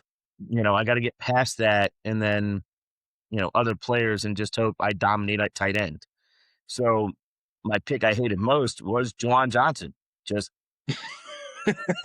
like, whatever. Saints-wise, I think we're going to take another player. He might be fine, etc. He was fine last year. I think he's going to be worse this year, especially when we get more weapons. I'm just not. I'm a Saints fan, and I'm not a believer that he's going to turn it around and do the exact same thing he just did. And so we've already talked about it, but there are a few teams with weaknesses at tight end that are really showing up to me, mainly because it's a full 1 point tight end premium. You got the full point. So it's like Juwan Johnson catches 3 catches for 30 yards and a touchdown. It's fine. It's exciting. The touchdown gets you there. But if he doesn't get that touchdown, you're way behind at tight end. And I think that's something people aren't thinking about or doing or dealing with as much as they should be. Well, you took like 5 of them, so maybe you're to blame, Colin. But anyway. I hope so. All right. I'll go. My favorite pick was Chris Olave at the 3-7. And it's not because I think that it was like just a really great pick. It was because like I didn't agree with a lot of the other picks. So it was hard to find something that I really liked. Like he went JMO. I would rather have Egbuka that went next. And like, so like stuff like that. And like I would have rather had Travis Etienne over Javonte. So like he did draft a good team. Like I think Dart is going too early, and I'm probably alone in that. At the 2-7, yeah, he's fun, he's flashy, but how long is this guy gonna last? That's just me. He's going in the second. I would rather have Hurts, Herbert. I would rather have T-Law, Mahomes, Dak, Purdy, and I think that's not the norm. Obviously, because he's going in the second round. But that's just me. I get that that's where these players are going. I just really don't agree with Dart going this high. So if I trade you, ahead, if I Miles. send you Purdy, not that I have a single Purdy, but you would give me Dart straight up for Purdy? I mean, I would play the market and ask for more because obviously Colin did like to throw heap trade cut at me a lot when we were talking trades. So like I would throw that at you. Okay. I'm just saying. But I have Dart I would much well rather ahead. Yeah, I would much rather have Purdy plus for Dart. Oh, okay. I think this is a good sell high moment. I don't think he's gonna climb in value. I don't think he's gonna push up into the first, and I don't think he's gonna be in the second next year, especially with all of these QBs that are about to come out next year. I think he falls.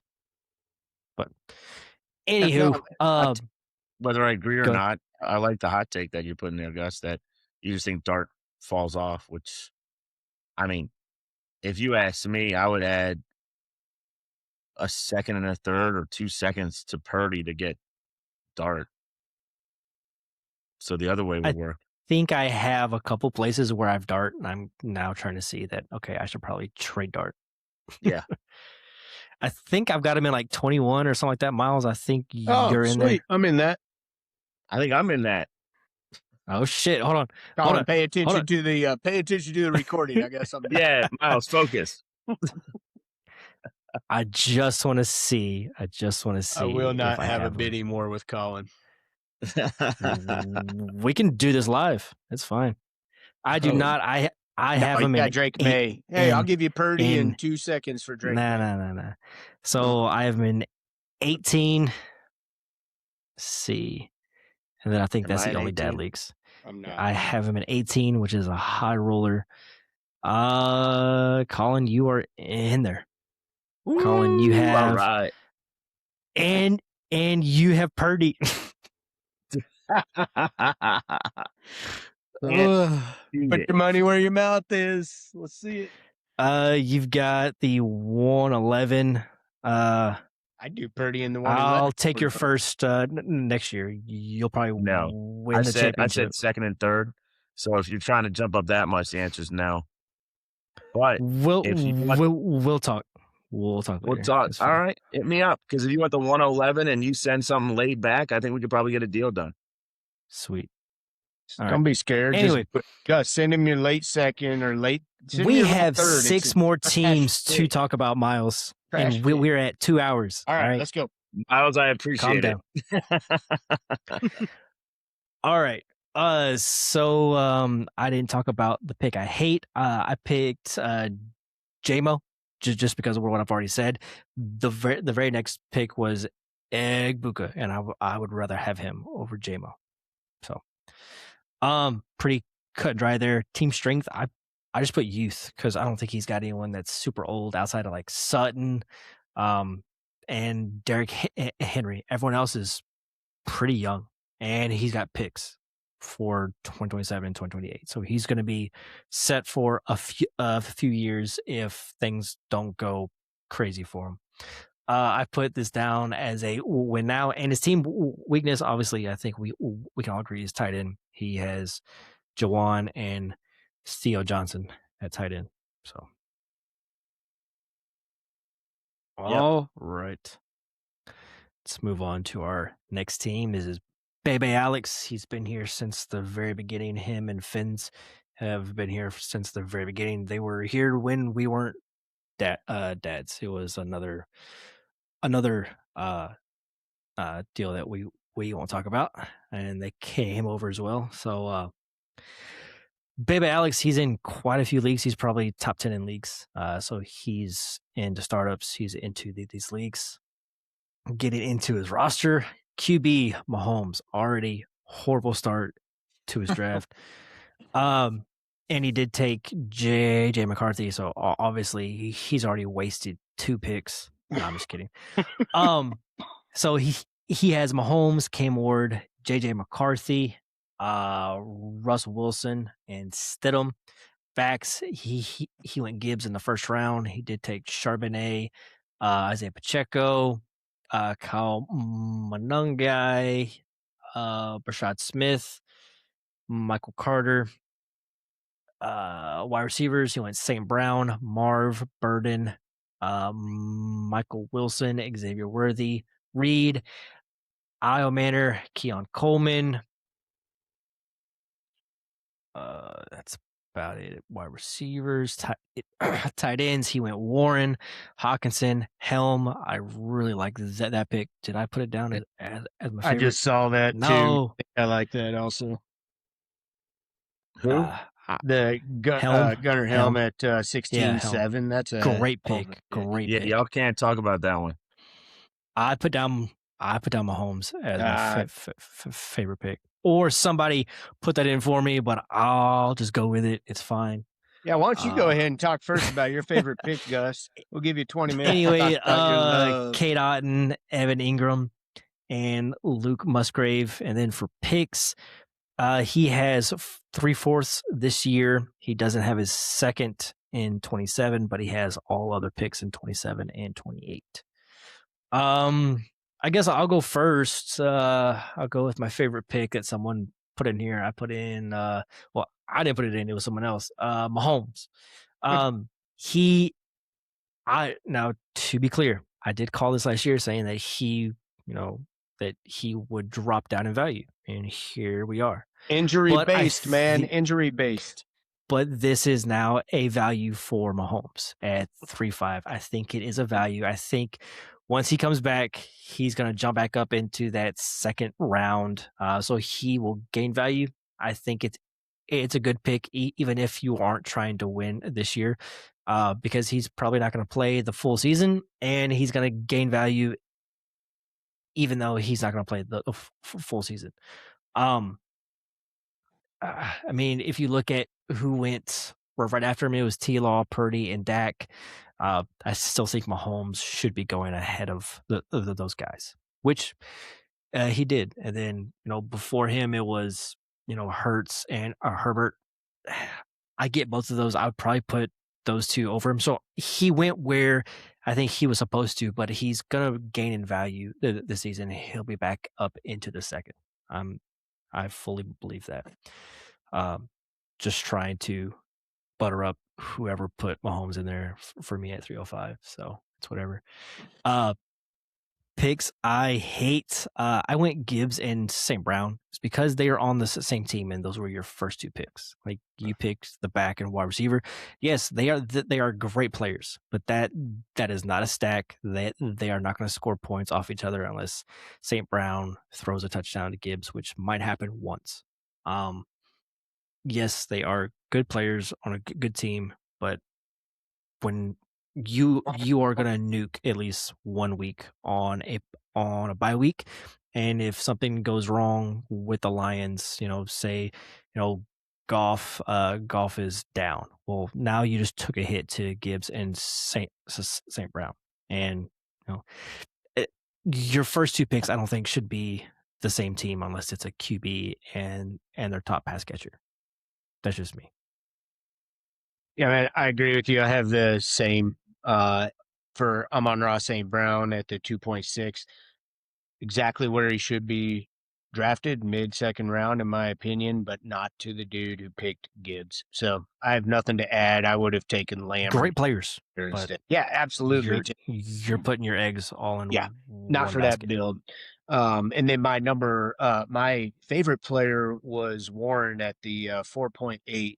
The reason because this being a 1 point TEP, we've talked before about how Bowers outscored in his rookie year, outscored Jamar Chase in this setup. So I think that there are 4 tight ends that have late round 1 value in +1 TEP, or could have late round 1 value next year. And it's 5, but okay. Bowers. Well, I hope you're right. I hope you're talking. You're not even talking about Fannin, are you? You're talking about Kraft. Anyways, point is, no, I think it's, Bowers and McBride, obviously, and then Loveland and Warren. And especially with Pittman leaving, I think that he has one of the best chances in this setup to jump a couple of rounds. And when you're talking about a top 4 round player being able to do that, I think that's a huge value. So I really like that pick. I think we're going to see him going in the second round next year. If someone has Kraft and you see that I have Fannin, just go ahead and send me that trade straight up, if you don't mind. Yeah, Colin and I talked a lot about the Kraft Fannin pick here, and it is last year I was drafting Kraft everywhere because he was like my number 4 quarterback or tight end last year. Damn. And so ended up mixing it up to Fannin in this one because right as soon as I picked Fannin, he was asking me, he's like, why not Kraft? What the hell? So yep. I remember that piece. So I'll jump in. Y'all brought it up. My favorite pick was much later in Gunnar Helm at the 16-7. And I know they just signed a tight end, but I still think Helm could be a vital piece. And in, like we already talked about, 1 point tight end premium, he could be usable a lot of weeks. So we'll see what happens with the team, et cetera. But I'm excited about Helm for sure, and thought that was a great pick. As we continue to discuss some questionable picks, I put in Burton because this is before the trade, and he was probably the 3rd best option, and the hype was real, was the highest, right when we were drafting. You continue to go through the list. Kyle Monungai at the 8-1, Zach Charbonnet with the ACL at the 11-6, and one of these two has to be a running back 2 is a little worrisome. Michael Wilson at 9-6, JJ McCarthy at 10-7. Xavier Worthy at the 12-7. I have a lot of questions with a lot of these picks kind of in that later range. And hey, I could be wrong, and that's player takey, but I don't know if you feel right away week 1 being like, okay, I'm going to start Kyle Monunga as my running back 2 on a team that is kind of trying to compete. The more you look at it, it's probably a rebuild, but he didn't take any more draft picks. So we'll see. I'm less worried about the Gibbs Amon-Ra. It limits your upside a little bit, but it also raises your floor in general. Mahomes, I think, was great. Tyler Warren, I like. Getting Harrison the 5-6 is better than the risky, 2-3 turn. He fell 3 rounds from where he was, right? So, if you call this a rebuild just because the youth, then it's fine. But some of the other picks, I would have gone differently. No. Yeah, I did put this down as a rebuild. Strength, I think, is wide receiver. I mean, you could throw in tight ends too. Team weakness, yes, you have Gibbs, but that's about it. So weakness was the RB position. Yeah. All right. Next is Fins fans. Him and Baby Alex are friends. They've been here since the very beginning. They do some interesting drafts, and this is one of those right here for Fins fans. I've seen this guy do it this way and then flip the entire draft to go the other direction. So he has all these assets and ammunition. What he's going to do with it, nobody knows. But Fins fans, I think it'd be easier to start with your lineup. So your QBs are Penix and Sanders. His backs are Roshan Johnson and McNichols. Wide receivers, Josh Downs, Horton, Bell, Leggett, Bond, Thornton, Burks, if you don't throw that in there, and Calvin Austin, who just signed with the Giants. Tight ends, Kincaid. That's about it. I don't think anyone else matters. All right, that's his lineup. That's his roster. Now, if we move to his picks in 2026, he has the 102, 103, 104, 105, 107, 208, 209, 212, 36, 310, 42, 410, and he has 1, 2, 3, 4, 5, 6 first in 2027. No second or third in 2027, but he has 2 fourths, and he has all of his 28 picks and no extras. Somebody go. There's not a whole lot to say about it. I mean, he's building for 2028, which is great that that this is a Dynasty Dads, and you have a total of 0 leagues that have crumbled. So, I mean, this is the place where you can do that. 27 picks, and, he's got 5 of the top 7 picks this year, so he can build some base, probably have 1 or 2 of those wide receivers hit. He didn't get Jordan Love, though. That was the big get. Yeah, I mean, he's building for 2028. I put down Kincaid. Jordan Love. Sorry, not Jordan Love. Jeremiah Love. Nobody wants Jordan Love. Well, see, it's like bitchware. But at the end of the deal, it got to a point where, okay, I'll take those first 7. But as I've been very vocal about, once we started going into the mid 208, 209 times, he's throwing darts, I would have tried to get some dudes that maybe can hit somewhere in the season and he can trade to contenders for some of those 27-second picks, etc. That's what I would have done differently if I was him. But he obviously has a plan. Hell, he was talking about as we were going into it that he was going to compete for me for the ultimate tank, but my draft fell differently, and he's doing exactly what he thought he was going to do. I just would have handled it a little bit differently with those second and third round picks of this year. Yeah, I'll jump in. The best is getting all those 27 first. He's got what I consider some of the prime picks, Mendoza and a bunch of receivers and maybe Sadiq in a tight end 1 premium pick. So he's got some nice picks, but you can't count on rookies the first year. We saw that even in the mock draft we did. So I agree. His team is well set up for 2028. And we'll see how it goes. But he had a plan and stuck to it. And then in the middle of the draft, made a trade with me, actually, where he had Bowers, and he went Bowers. And right before I took the pick that I took Matt Stafford with, his second and his third, and I sent back my first 313 Roars first and my 2028 first. So we got 3 first rounders for Bowers, Stafford, his own second and his own third in 2027. So I feel he made some exactly. So Bowers come back to it in 1 tight end premium. If he's a stud still, who knows how that works out, but he was going in a direction and I saw the opportunity to go the other. So I have his best pick for actually trading for 27 and 28 first. Making that happen and working hard to make it happen was good.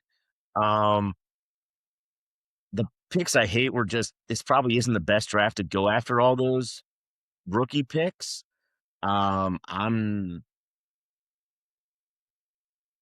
For his plan, it's the best way to do it because it makes it easy for him to get 101 next year. Let me just leave it at that. So that is what he was going for, and it looks like he did it. Yeah. All right. I mean, he didn't make a whole lot of picks on players, but I did like the Kincaid. I do feel like it was like towards the end of tight ends that people really care about. This was pre more trade. So Miles, are you putting players on the block in a league currently? I'm looking for my Bowers. I was looking for my Bowers because I traded less for Bowers. He got more than I traded away to Bebe in another league. So I was looking for it and just, ran across Chig. So I figured I'd throw him on there. Yeah, I just saw that pop up. I was like, this motherfucker. All right. Anyways, this was pre DJ Moore trade. So Kincaid, when he was healthy and on the field, he was the primary target. Him and some guy that Colin likes a lot, Khalil Shakir. But you are the top option for Josh Allen. So I get the pick at the time, and I still think it's a good pick. I think Kincaid is talented, but with all the picks that you have, you'll probably end up taking the tight end 1 in this class. So you'll double up on them tight ends. I'd be shocked if he didn't take them. So, like pick that I didn't like. I am not the type to take first round picks in a startup because they go so high. They go so fucking high. You don't know where the players are going. You don't know, you don't know a lot. So they are just, I'm taking the value and I'll do whatever I want with that value later, and which is fine. But it's just very hard for me to pass up known good talent in the start of drafts, and instead you're taking first round picks. And I get it. It could be a boat, and I would rather just take the boat. Yep. That's just me. But I see this all the time. It does work half the time. Like he's hoping to be competitive by 2028, 2029. It could be further out, but he's got all of the assets to do whatever he wants. And I've seen him before take all these picks and trade it to a team, and now he's got a team that he can contend with. Because he has these picks, he can do whatever he wants with them. So, yeah, we're going to all be talking with him in May of 27, and people are going to be willing to give him the bag for one of the 6 picks. So, yeah. Yep, I think this one's pretty easy. Team strength, picks, team weakness, everything else, and it is a rebuild. All right, 4 more teams left, guys. 4 more teams. And then you're ranking us. Yes, I am. It seems like you are very interested in that last part. So I am, and I don't even necessarily think I have the best team, but I'm definitely interested because I think so far a lot of us think you're last. So yeah, if I'm last, I get why, but yeah, it'll be interesting to see. I'm kidding. Because of Cole Kmet. It's fun. Boom, winner. I did bring him up if you see it in the doc, but we'll get to it. I saw that. All right. Anyway, Pete Hawks, I think he's going into year 2 and being in this group here. To start off with his team QBs, he's got some good ones. Jordan Love should have been the first overall pick. Hurts is his other QB. Stroud. He's got Kirk Cousins if he does sign somewhere else. He's got Joe Milton. RBs, he's got Saquon, Josh Jacobs, Algier, Trey Benson, Dobbins, Tracy White. So he pretty much hit on all those backs, besides probably Benson. And then he does have Ford as well as a back. Wide receivers, he has Neighbors, Rice, Hunter, Jaden Higgins, Jordan Addison, Jacoby Myers, Mechie, and that's about it. Tight ends, he did go Trey McBride. He's got Mason Taylor. He's got Arroyo, Higbee, Jonnu, and Conklin. And for his picks, he has 303, 308, 311, 401, 411.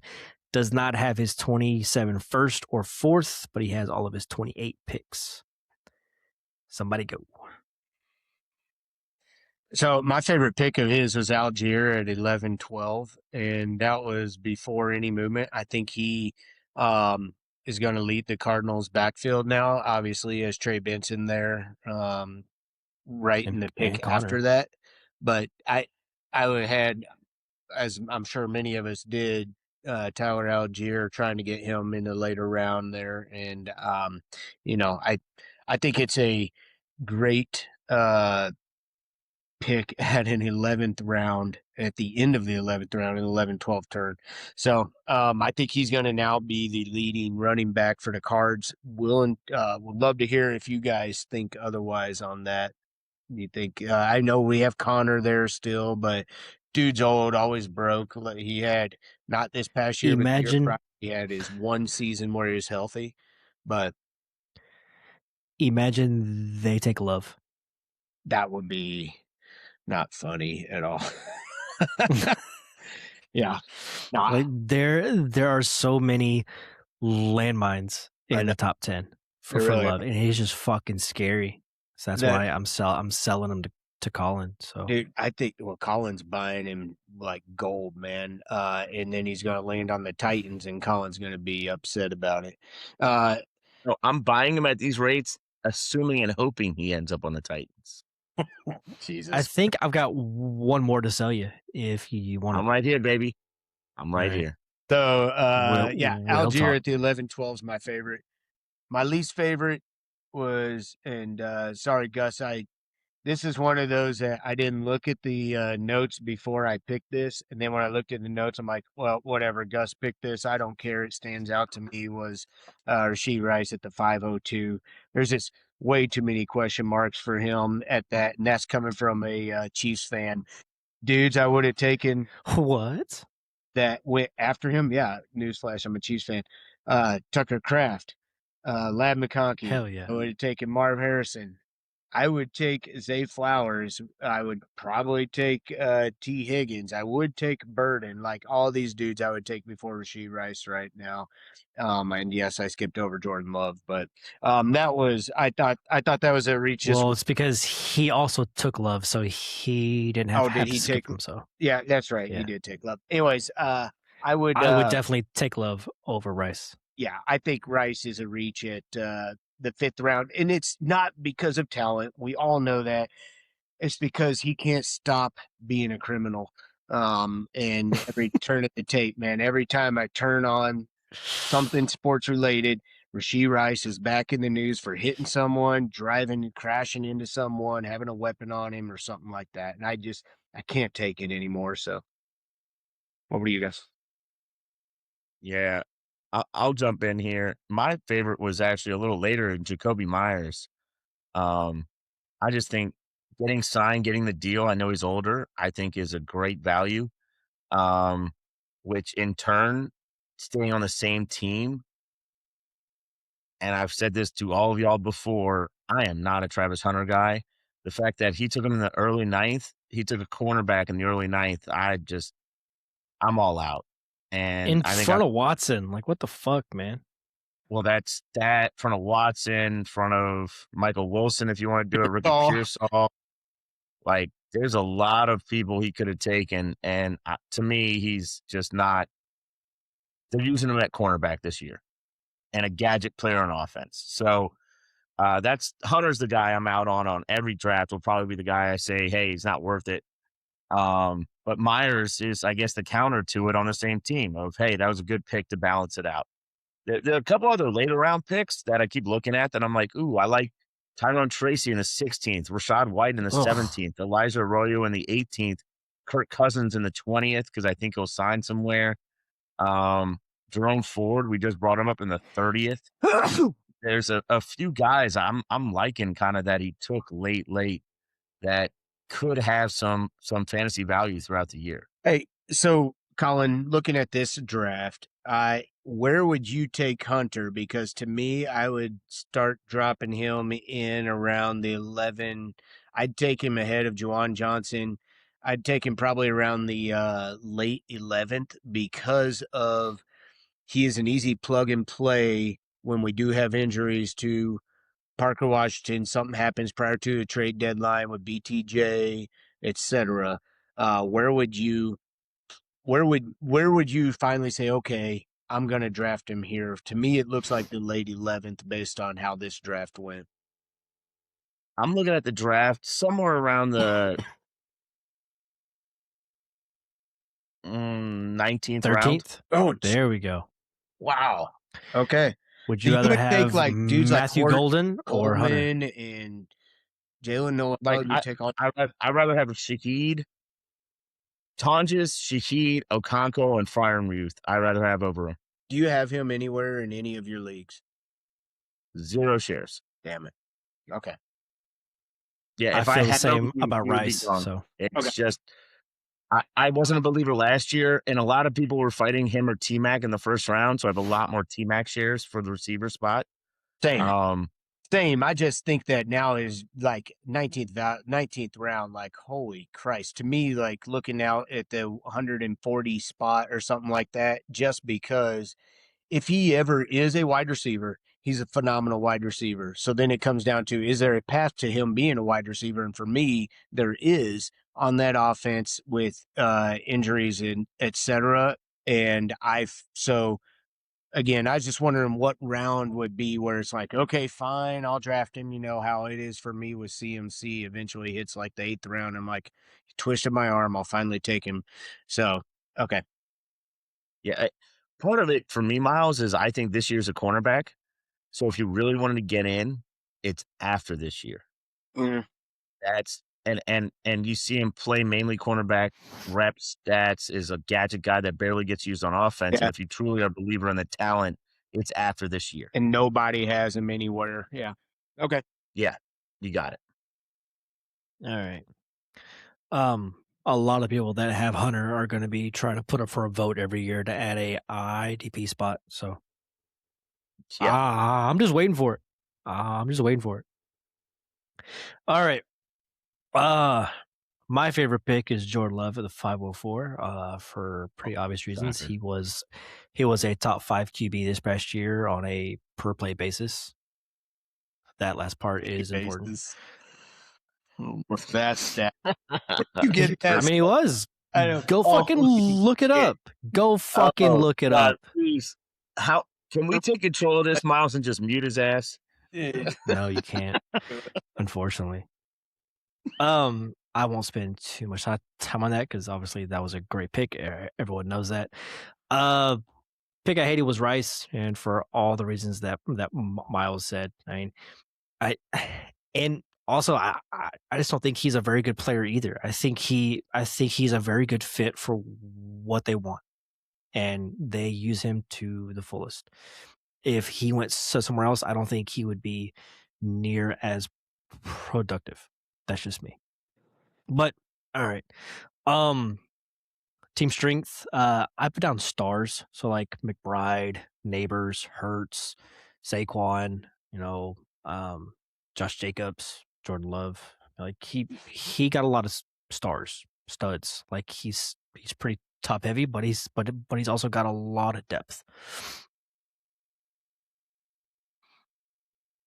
And then for weakness, I said wide receivers. I mean, because really, yeah, if you take out Rice and Hunter, you have Neighbors, Addison, and Higgins, but you do have Myers down there that you got later, who I think is going to be a solid wide receiver 3-4. So, I'll give you anything else. I believe this is a team that can compete now, and he doesn't have his 27 first, so he probably should.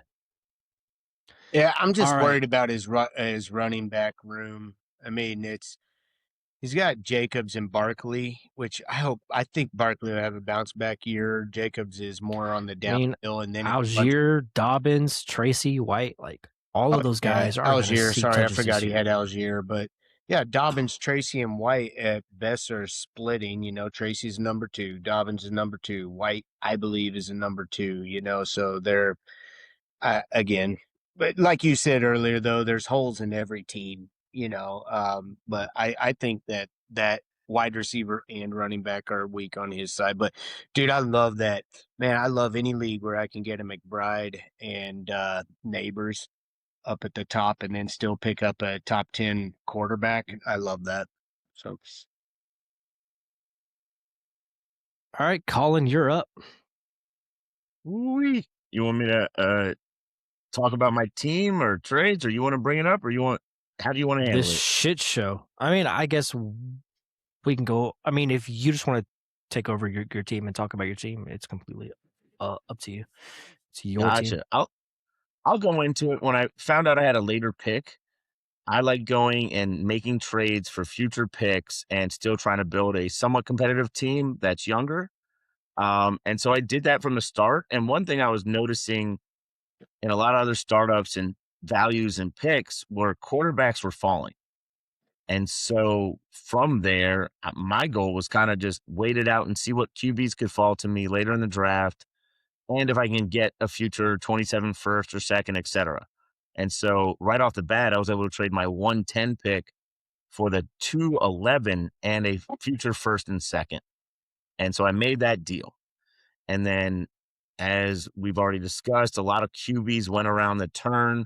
And I decided, because I saw running back scoring, et cetera, seemed like a place maybe I can gain some value. And I decided to bite the bullet on Jeremiah Love. I think he's a great talent.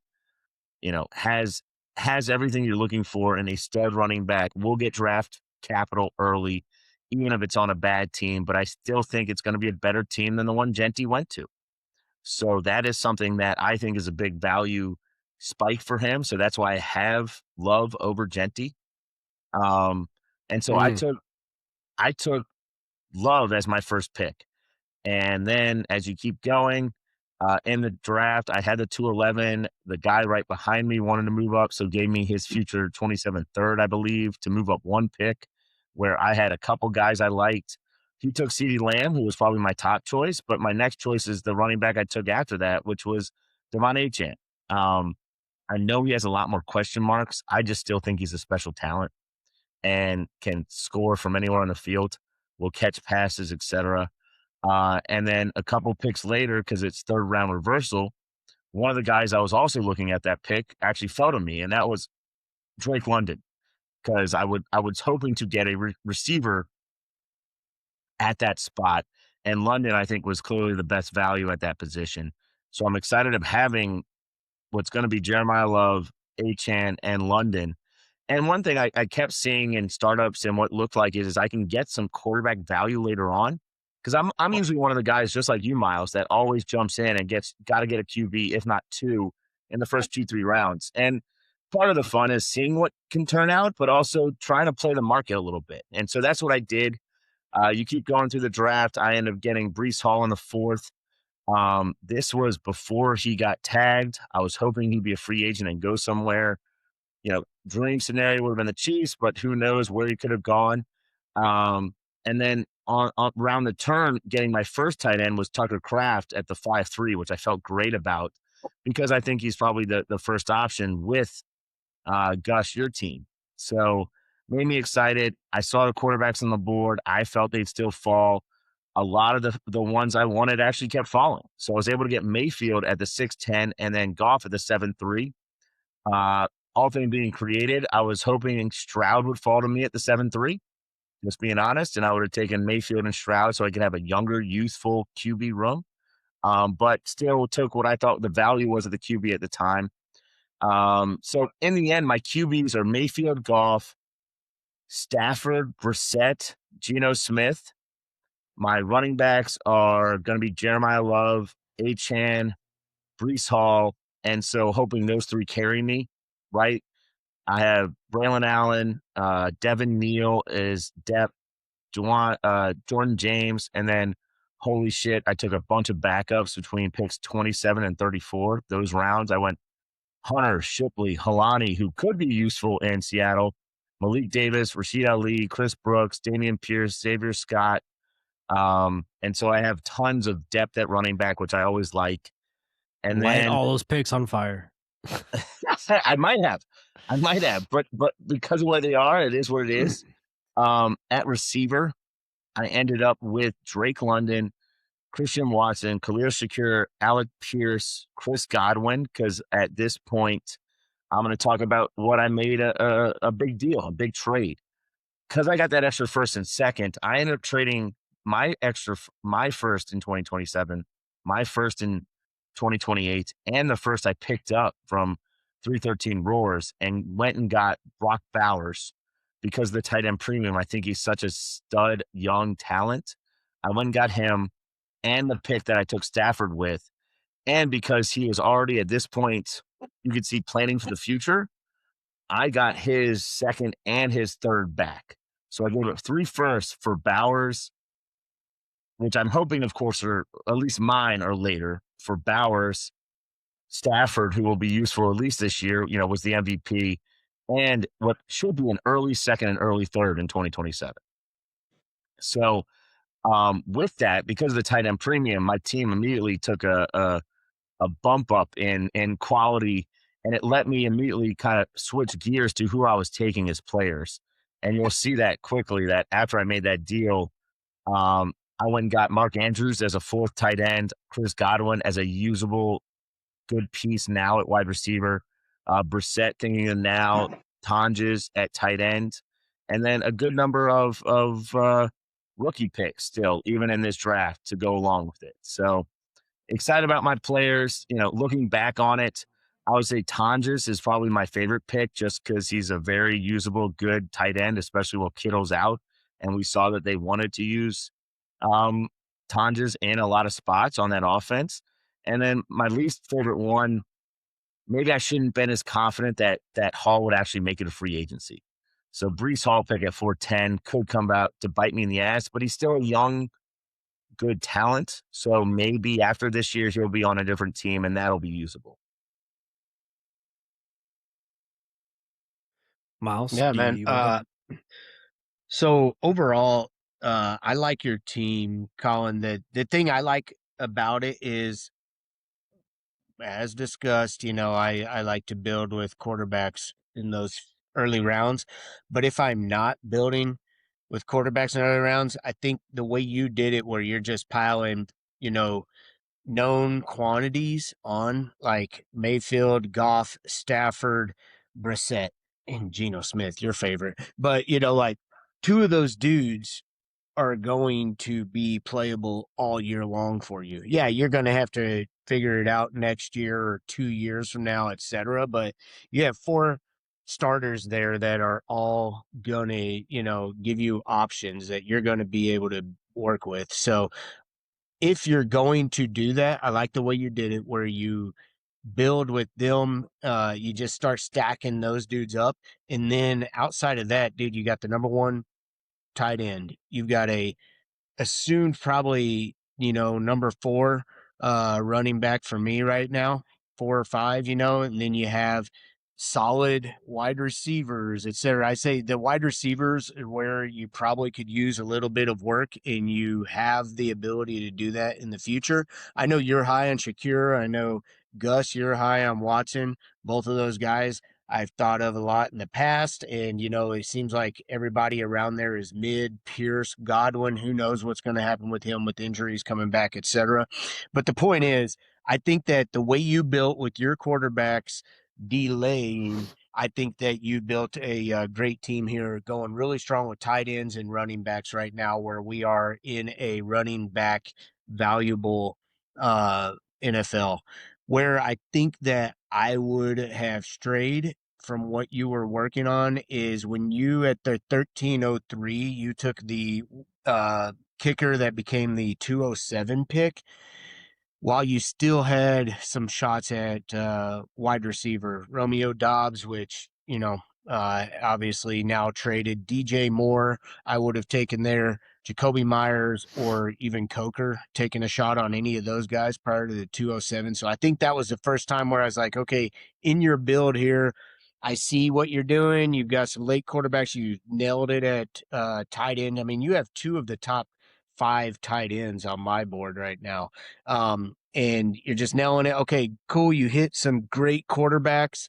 You need to get back to the wide receivers. You start to do that, and then you go awry when I felt like there were still a few value points where one or two of these dudes really need to hit for you, especially with the starting 3 wide receiver league. And I think that's where you strayed a little bit off that. I think I would have taken Dobbs or Myers, et cetera, there. But otherwise, I like what you did with your draft going against what I normally would do. I will say you're always much better at moving picks than I am. I am the world's worst at valuing startup picks versus future picks, and then your ability to flip those back. And obviously you had Finn's fan who's wanting to do that same thing. So overall, fan of your team. Thought you should have taken a few later round shots at wide receivers. But I did also like your quarterback build. I think Brissett at 17-3 is going to be one of your best values now that I believe he's the starter down there, and what they ended up with last year. I'm really interested, man. If Jeremiah Love goes there, it's going to possibly be a different story. But if not, man, why not just let him sling the ball all year until they roll into 27 with the new quarterback? Gus, what you got? I just want to go over your picks real quick before I get into it. You do have the first overall pick, 207, 302, 307, 312, 408, 412. You have 3 seconds for 2027. Do not have your first. You have 3/3.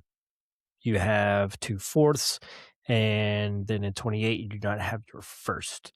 My favorite pick is going to be Christian Watson at the 903. No particular reason. He is one of my favorite players in the league, and he could play for any other team, and I would still feel the same way. I think he's got a pretty good shot to be a top 12 guy this year. I think with Dobbs gone, And then now Watson having pretty much a full year to play and going into this season fully healthy, that he is set up to get paid this offseason coming up. So, great pick there. I think he can gain value from the 9-3, possibly jump up into like the 5th or 6th round. Miles, did you just accidentally join with another? Yeah, is that going to screw things up, Gus? You sure did. Just close out the other one. There you go. was, There you go. All right, and then hey, am I good here, or do I need to jump out? You're good. I think you're good. Okay, Yep. sorry, man. My computer quit on me. I don't know. You're fine. The pick that I didn't like, you just wasted a pick at the 210. Like you didn't even draft a player. Like it's just blank. 2010, you mean? Yeah, 2010. Yeah, 2010. Right. Like Cole there's Kmet doesn't not exist. even a play there. Yep. It There was you just a go. blank spot. Yep. Fair. There you go. All right, Miles. One last thing on this team. Go ahead. Miles, Yeah. I want to say I think you're right. I think that 13-3 where I took the 207, I got a little antsy. Probably thought a couple of guys could make it back to me that in the end didn't. I know Gus knows this, and I think Miles, you might as well. My true guy would probably be Romeo Dobbs, but I have way too many shares of him. Yeah. So I was like, let's not jump in again on him. But I think you're right. Probably getting a Dobbs or one of those other guys would have been the better pick for the team I built and for competing this year. I jumped in 207, and who the hell knows who that's going to be. But I agree with y'all's criticism and your thoughts. Appreciate it. And always excited to join these startups with you, Gus, Miles, all of y'all. So. All right, Miles, you are up. All right. Well, with mine, it was a pretty standard draft for me where I start out with quarterbacks. I was actually surprised that I had 2 of them fall to me as they did. So I started out with Jaden Daniels at the 111, turned to Lamar Jackson at the 2-2. So right away, I'm injury prone, but high upside for rushing. And then my plan after that is to go best player available to drive me towards wide receiver, running back, or tight end. If you see a bunch of wide receivers went, and so I was staring down at that point Omari and Hampton at the 3-2 or Drake London, which for me, Omari and Hampton, I'm a big fan of his. And I think that he's going to have a huge year and a good career overall. So from there, I went 3-2. I took Mari and Hampton, and then 4-11. I was staring at wide receiver, tight end, because I wasn't going to take Brees Hall at that point. Or sorry, Brees Hall had just gone before me. I wasn't going to take Travion Henderson at that point. So I was staring at wide receiver and tight end. And what one of my lessons learned from our mock draft was I have a cut line for my tier 1, tier 2 tight ends. And for me right now, that's the top 6 of them, with the last 2 being Tucker Kraft and Harold Fannin. And so one of my lessons was, dude, when I get to that point where they are in play and I'm looking at a wide receiver or one of those tight ends in my top 6 in this TEP1, I'm going to blend all those together and I'm not going to think of them as separate positions. And so at that point, I'm like, dude, out of the players remaining to me, Harold Fannin or Tucker Kraft was my number 1 because it was them or Marvin Harrison for me. And so I figured with this, I'm going to take one of them because I felt like the tight ends was going to take a bigger plunge than the wide receivers were, that they were going to taper off and I could probably pick somebody up in the next round or 2. So it was Tucker Kraft or Harold Fannin. I took Fannin because, as we discussed last year, I was drafting Kraft everywhere. So similar to what you were just talking about, Colin, I ended up taking Fannin. We'll see how that turns out at the end of the year. And then after that, I made a few trades here and there. There was nothing significant about the trades. They were just mainly with AZ, just in between, shifting within rounds. My wide receiver core, Zay Flowers, I talked about him. I got him at 5'8", which some people think that's that's a reach, but he's been top 10 like multiple years, and he's just that quiet receiver. So I figured with him in the stack with Lamar Jackson, continued 1,000-yard receiver, I felt like that was good. I don't like AJ Brown, but when I'm able to get him in the late 6th round, I felt like that was a good pick for me, just because I was starting to get weak at wide receiver. Ended up pivoting back and got Ken Walker at the 7-2. To me, that was my favorite pick of my draft, was Ken Walker at the 7-2. I've been seeing him going in the 4th round and sometimes even in the 3rd. And now he's also with my favorite team, which is wonderful. So I was happy to get him at that point. And then it was, dude, I'm just building best player available to try to level out my team. What I thought what I ended up actually getting, I felt like I had some pretty good plays. I got Rico Dowdle, Malik Willis, which a lot of people were like surprised about that pick in the 11th round. But I'm stuck with this rushing quarterback. I've got Jaden Daniels and Lamar Jackson. I know Malik Willis is going to start somewhere. God, I wish it was anywhere other than Miami with no wide receivers. But ended up picking up him, and then just got the your standard throw in of Trey Lance later, just because I got the other runners. Ended up picking up Kelsey late in like the 16th round, I think, which again, he's not my starting tight end, but in a TP1, I could throw him in for a flex. He's got one more year here, and I like watching him play. And then I felt like I was just building random, depth. I had Dylan Sampson in the 16th round, Kenneth Gainwell in the 14th, which I thought was a good pick for me. Overall, just trying to build depth from there with my players, looking for who could end up being somebody like, I don't know what's going on with the second. Who is the handcuff in San Francisco when CMC gets hurt week 3? So I picked Isaac Garindo. I don't know if it's going to be Brian Robinson. I don't know if he's going to be gone. I don't know what's going on there. So, anyways, point is, did all that. My worst thing that I did, though, is I blame Finn's fan, because I hate the 26 class, but I didn't realize it until a week after we drafted that I'm going to have to drop 10 of my players, because I didn't realize we were rookies only, which means if you didn't draft a rookie, you're over the limit as soon as we start, because you can't put anyone into the taxi. So I'm going to have to, the good thing is I can sit around and wait for all my players to hit the IR and move those guys out, but I'm going to have to drop 10 of my players.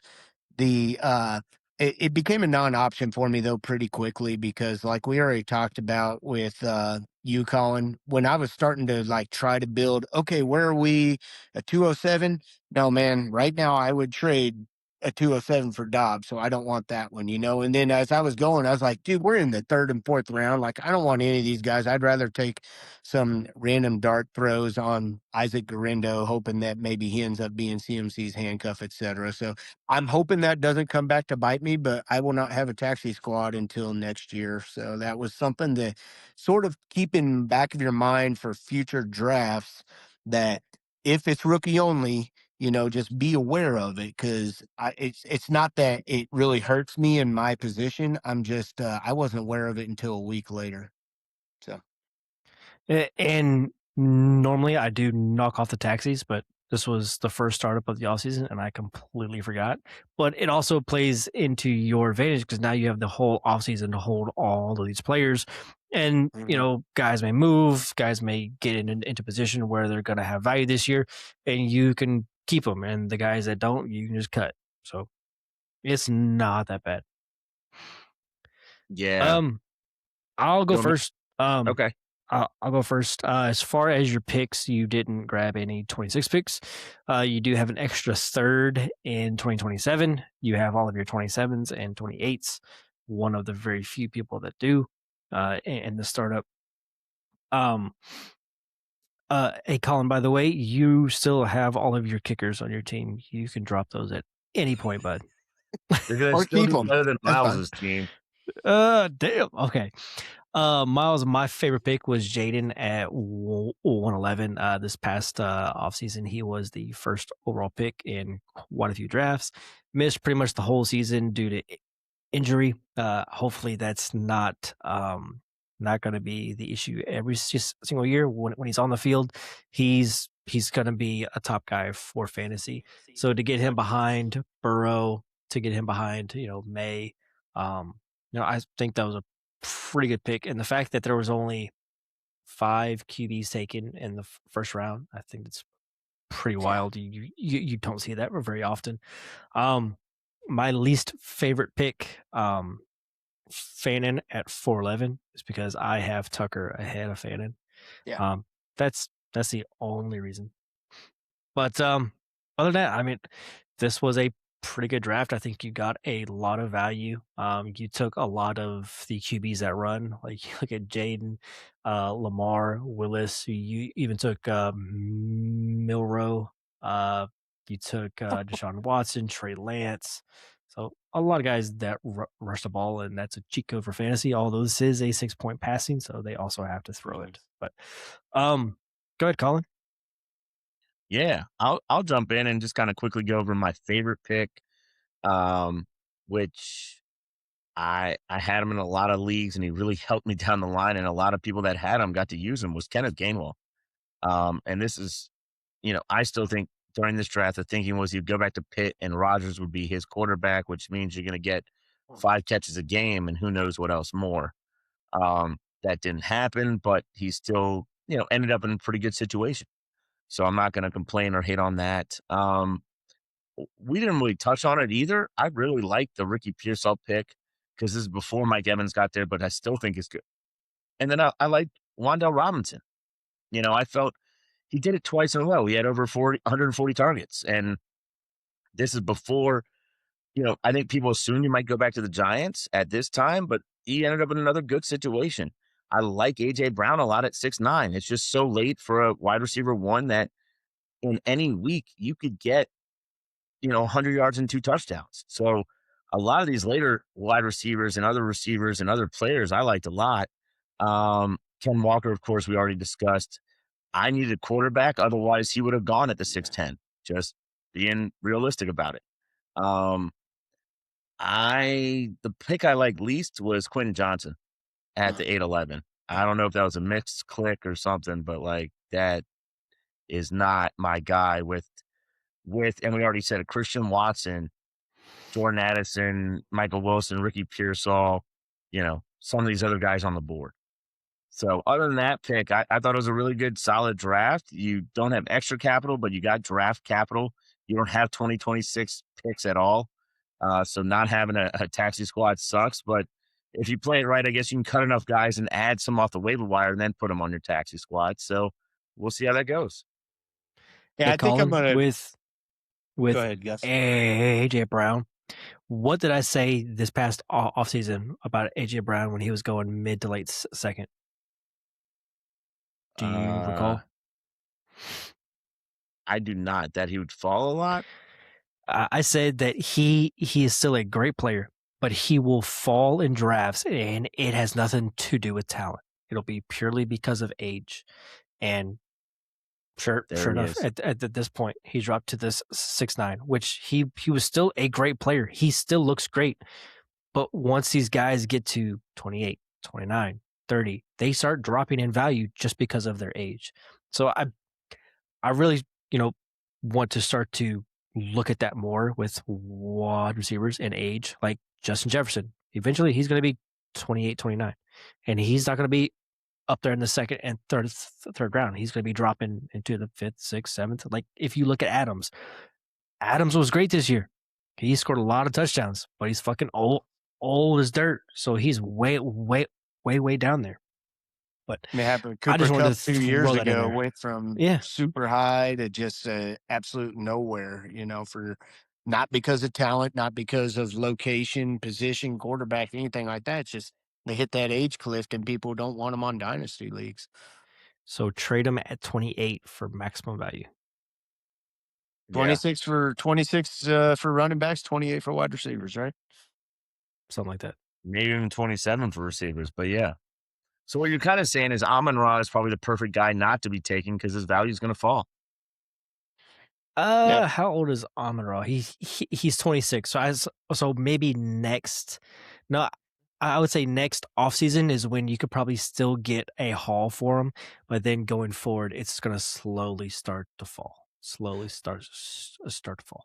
Are we worried about I Trey mean, McBride due to age or not really? Tight end's Not different, man. not To with me, tight ends. yeah, I mean, fucking Kelsey is still like, yeah. Tight ends and quarterbacks are different to me.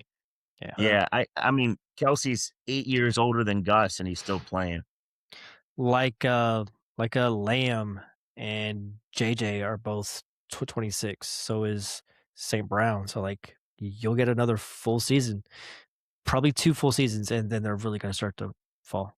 Especially with the wide receivers coming out in the next 2 years, they have good replacement value too. Hey, Colin, just for me, dude, I am one of those dudes that's going to live and die by Quentin Johnson and Jameson Williams. Uh, I eh, I was so ecstatic when I saw the first 4 weeks of this past season, and it's one of those things that I'm like always looking for those two in my drafts.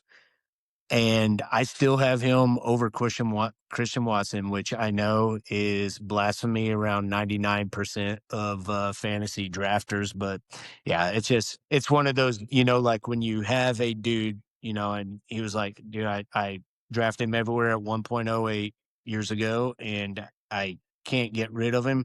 And then this is the year I thought it was going to turn out. And, then he took a nosedive. But I have him everywhere. I really like the guy, and I'm hoping it wasn't a burn. You're right. Like I should be mixing it up and picking up. There's more value elsewhere. It's just one of those dudes like with Jameson Williams when he went in the 4th round. I was like, damn it, I wish I could have got him in the 4th round. It's like that type of. There's a couple of those players that everybody has. For you, like Kamara, you can't stop drafting Kamara because you just love him so much. Him and Tyler suck. So. God, I don't have like any Kamara shares, but Khalil Shakir would be my guy. Shakir would be your dude, yeah. And then Yeah, any there Packers you go. player would be Gus's. So Why All not right. Xavier Worthy? I know last year you were high on Worthy, or is that done with? that was dude, that was so bad. No, Okay, fair. I'd have to be down around the 11th, 12th round for Worthy at this point. I think you went in the 14th of this one. Where'd he go? Yeah, there you go. 12th.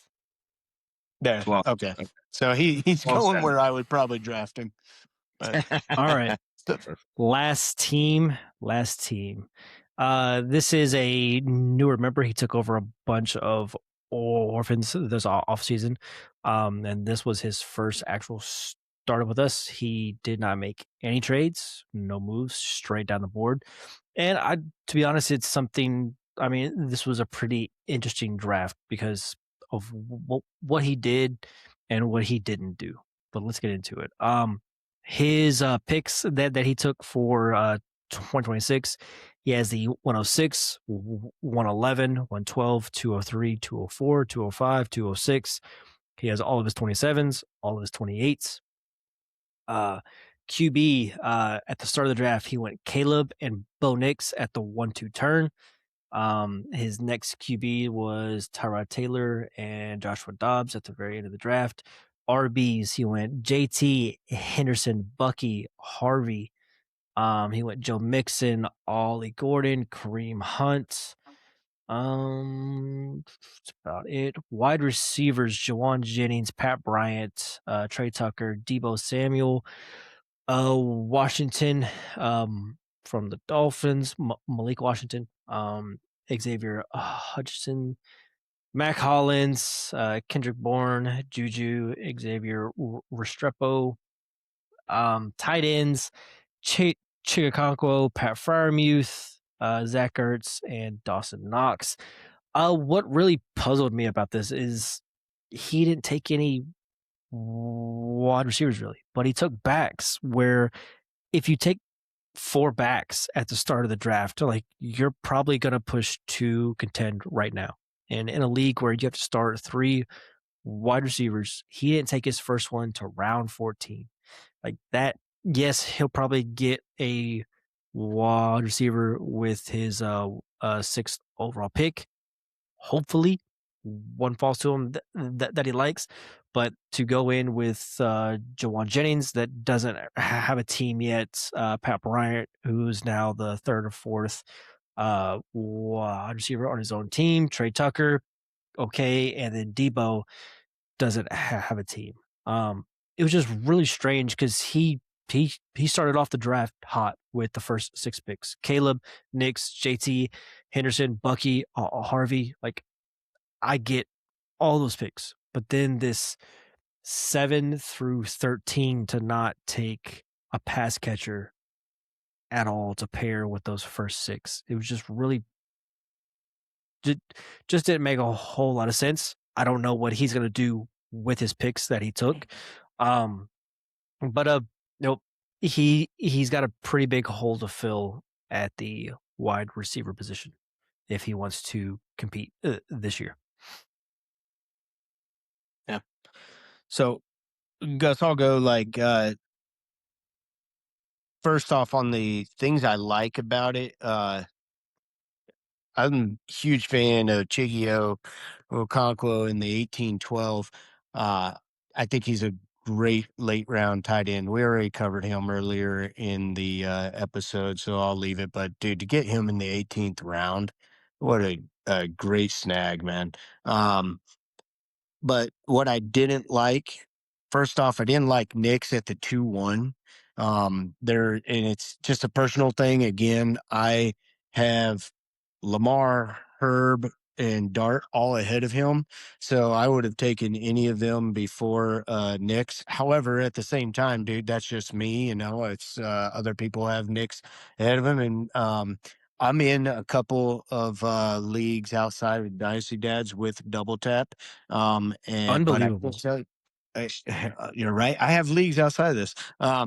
And I'm in a couple of leagues with him elsewhere, but I don't remember him being such a huge Knicks fan. So I don't know, man. Obviously, the Waddle thing's going to help out with all of that, but big picture, exactly like you said, man, avoiding wide receivers. So his 7th through 13th round picks were all rookies.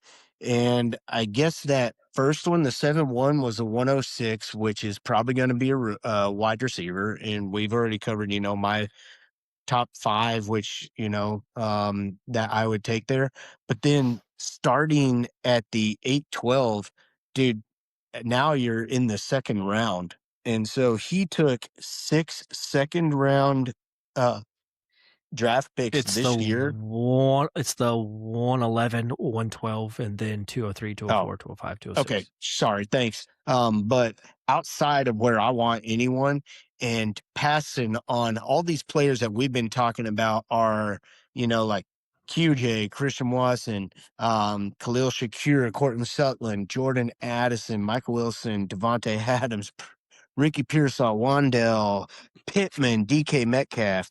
All of these players I want more than those 2nd round picks, which honestly this year I consider dart throws at this point. So that was where it became rough. You covered most of that, but like just to actually put some names to it, man, there was a lot of value in drafts these years in that 8 to 11 round. If you can trade back out of some 6 and 7, 5, 6 and 7, and get in additional picks in that 8 to 11 round, I think there's a lot of value there. And he ended up going with 2026 picks that I think are going to be most of them throwaways. So I think that was his worst move on that. But I love the Chigio pick at 18-12. I think that was one of the steals of the draft. Yeah. I mean, I'll quickly, because we're going into the team. Y'all all kind of laid it all out. My favorite picks were the same. Chido Conquo, which ended up being a great pick based on draft. Of course, we didn't know where he was before. And immediately after he double tapped tight end, he took Fryermuth in the 19th round, which I think could be of value. He's probably going to get some some catches, some attention at least from whether it's Rodgers or somebody else. And I think that's great opportunity for him to get one or two tight ends very late that could be usable on this team. He's got all his picks for the future, which is great. If you ask me, the pick I liked least is what y'all all said, which was no wide receivers. But I guess it's really the 203, 204, 205, 206, which isn't saying much because that's the 10-12, which I know I got him, but 2 picks later at the 11-3, I got Alec Pierce, who looks like he just signed a 4-year deal for $29 million, is going to be used. And so I think in this draft, there's very little to no shot that the 202, 203 are going to be better than that. I'll get into mine.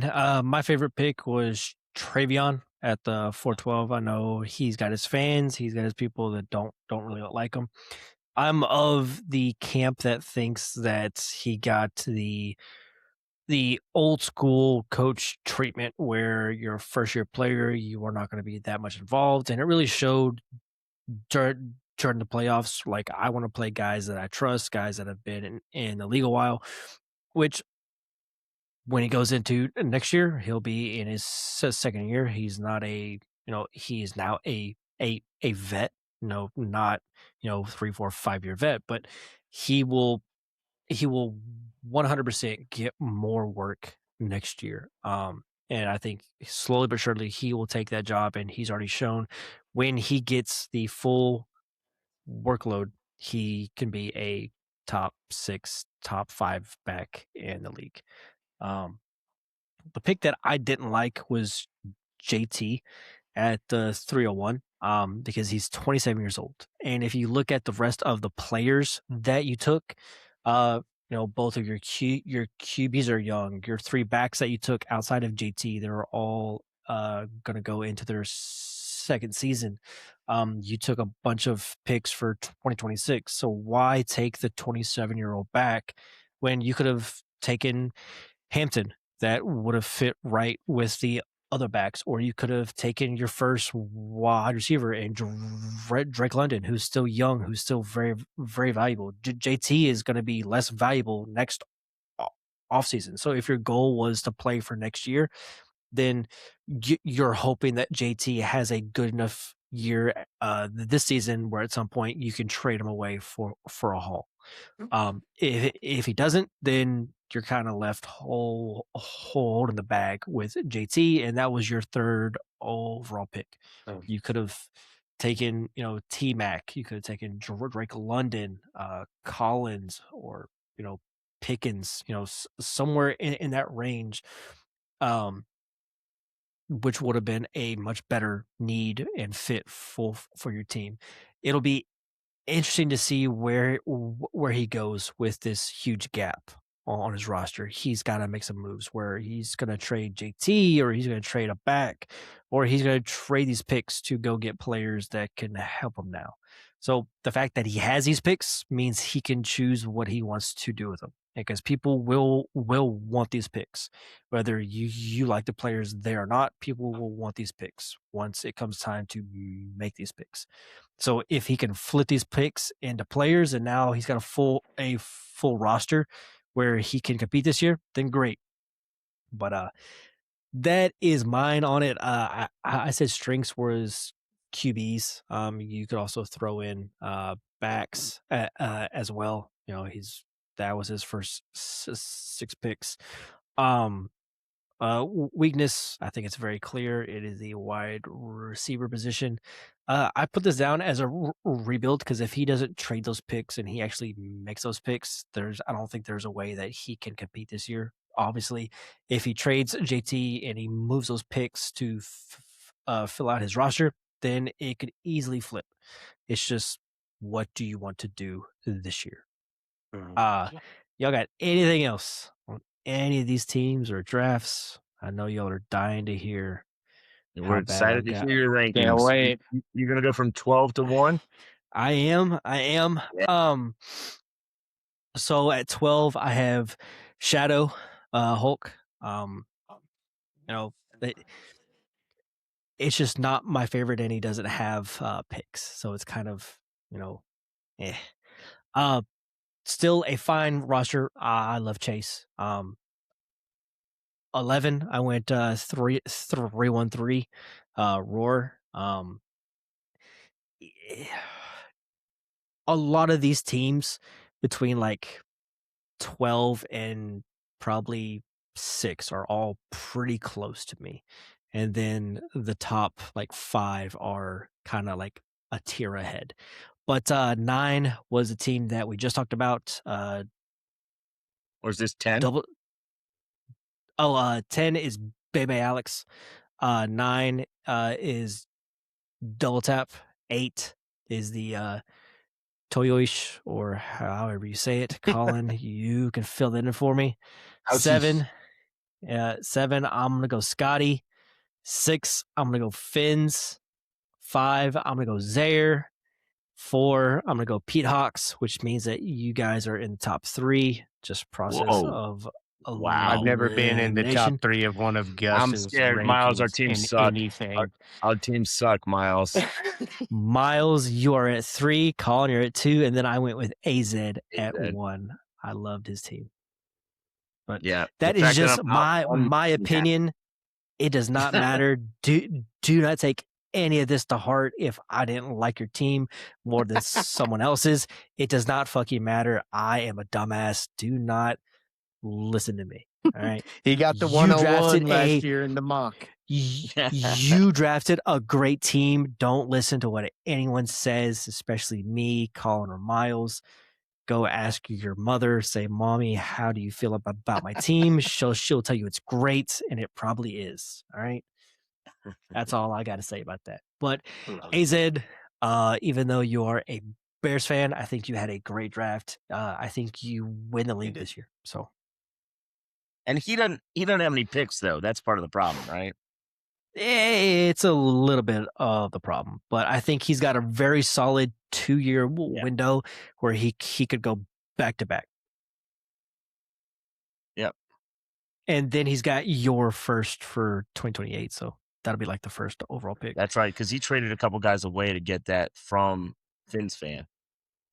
Yeah. So he has nothing for 26 or 27, which I think are the 2 years that he can really push. And then 2028, he could probably do like a soft rebuild. He's already got 2 firsts. So